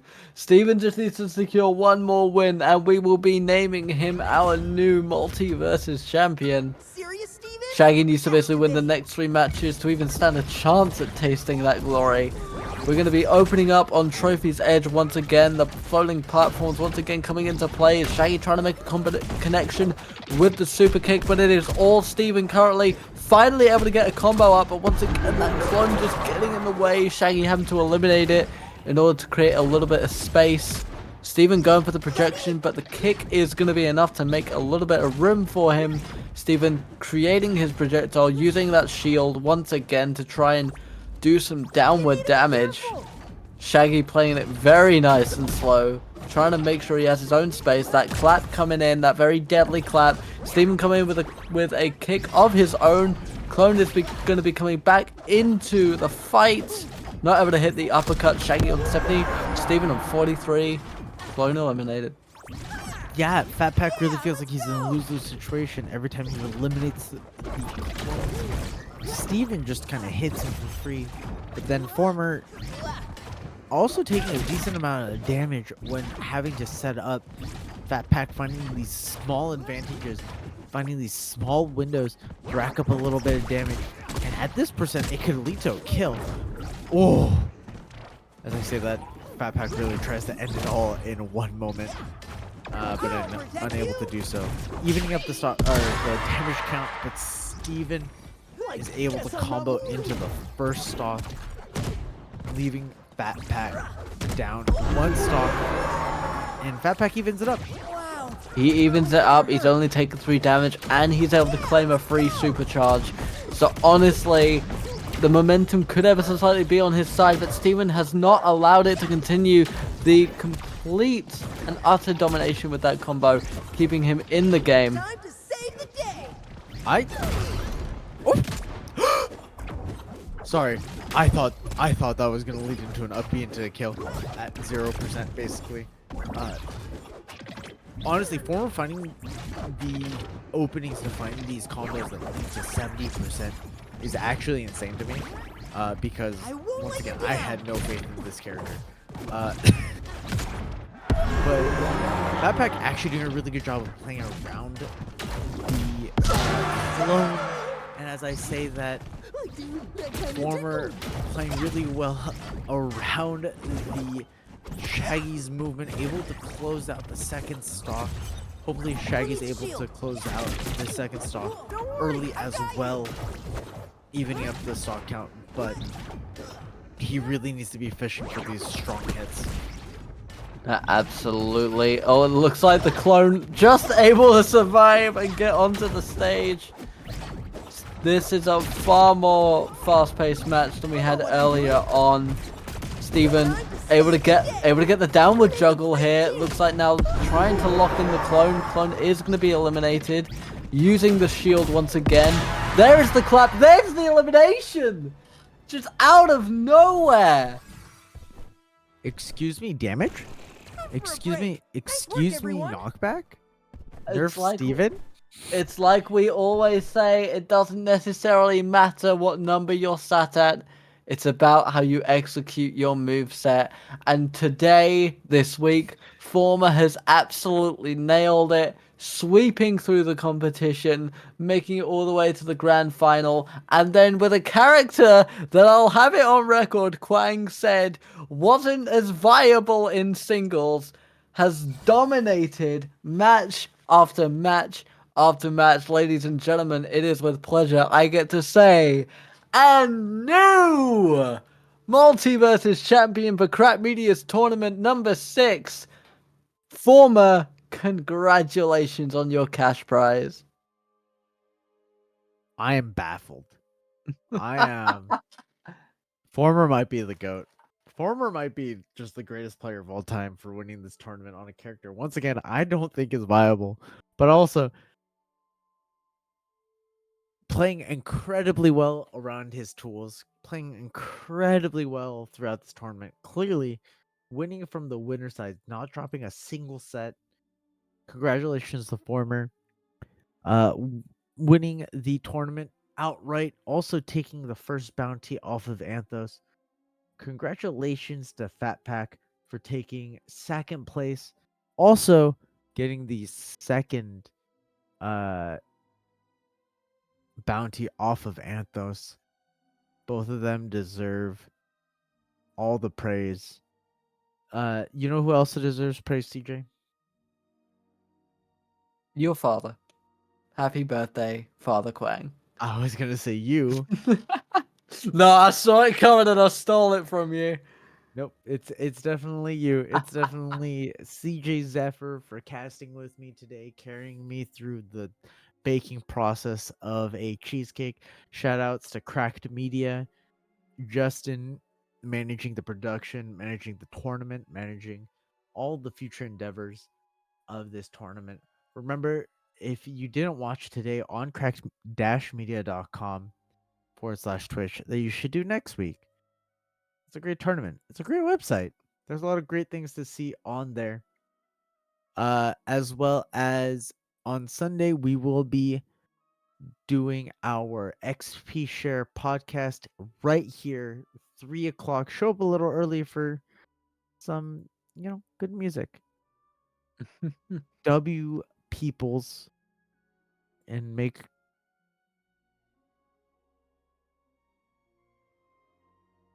And we are just getting in that if you want to watch more MultiVersus, head on over to Nitrate Nights, as they will be holding their own tournament at 3 standard tomorrow afternoon. Make sure you tune in for that. The people there are absolutely amazing. It's an incredible organization. You may see some familiar faces. We've seen people like Mott's showing up in their tournaments, so make sure go show them some love. And as always, ladies and gentlemen, as we've learned tonight, never sleep on Steven. I've been CJ Zephyr, and we love you very much. I'm Quang. I'm gonna go finish baking my cake. Y'all are great. CJ, support Man U. He's trying to think of something witty to say, but he didn't have anything. Witty. No, I just need you to be a Manchester fan. We're red. Okay, all right, Justin, we can cut the broadcast here. Then I'm just gonna go kill him real quick. Yeah, buy a plane ticket. I will. That's the thing. You don't know how far I'm willing to go for a bit. Anyway, This is not a bit. We're not cutting. We're just fighting now. ladies and gentlemen, it is 6:30. I'm going to bed. Good night. Instead, plane tickets come. This is where we all came from. The dreams we had, the love we shared. This is what we're waiting for. And in my mind, in my head, this is where we all came from. The dreams we had, the love we shared. This is what we're waiting for. In my mind, in my head, this is where we all come. In my mind, in my head, this is where we all come. In my mind, in my head, this is where we all came from. The dreams we had, the love we shared. This is what we're waiting for. In my mind, in my head, this is where we all come. In my mind, in my head, this is where we all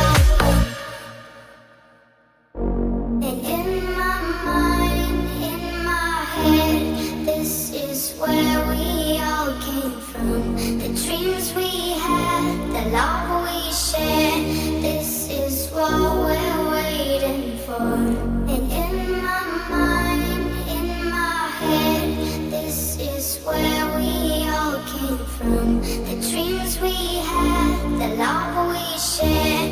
This is what we're waiting for. In my mind,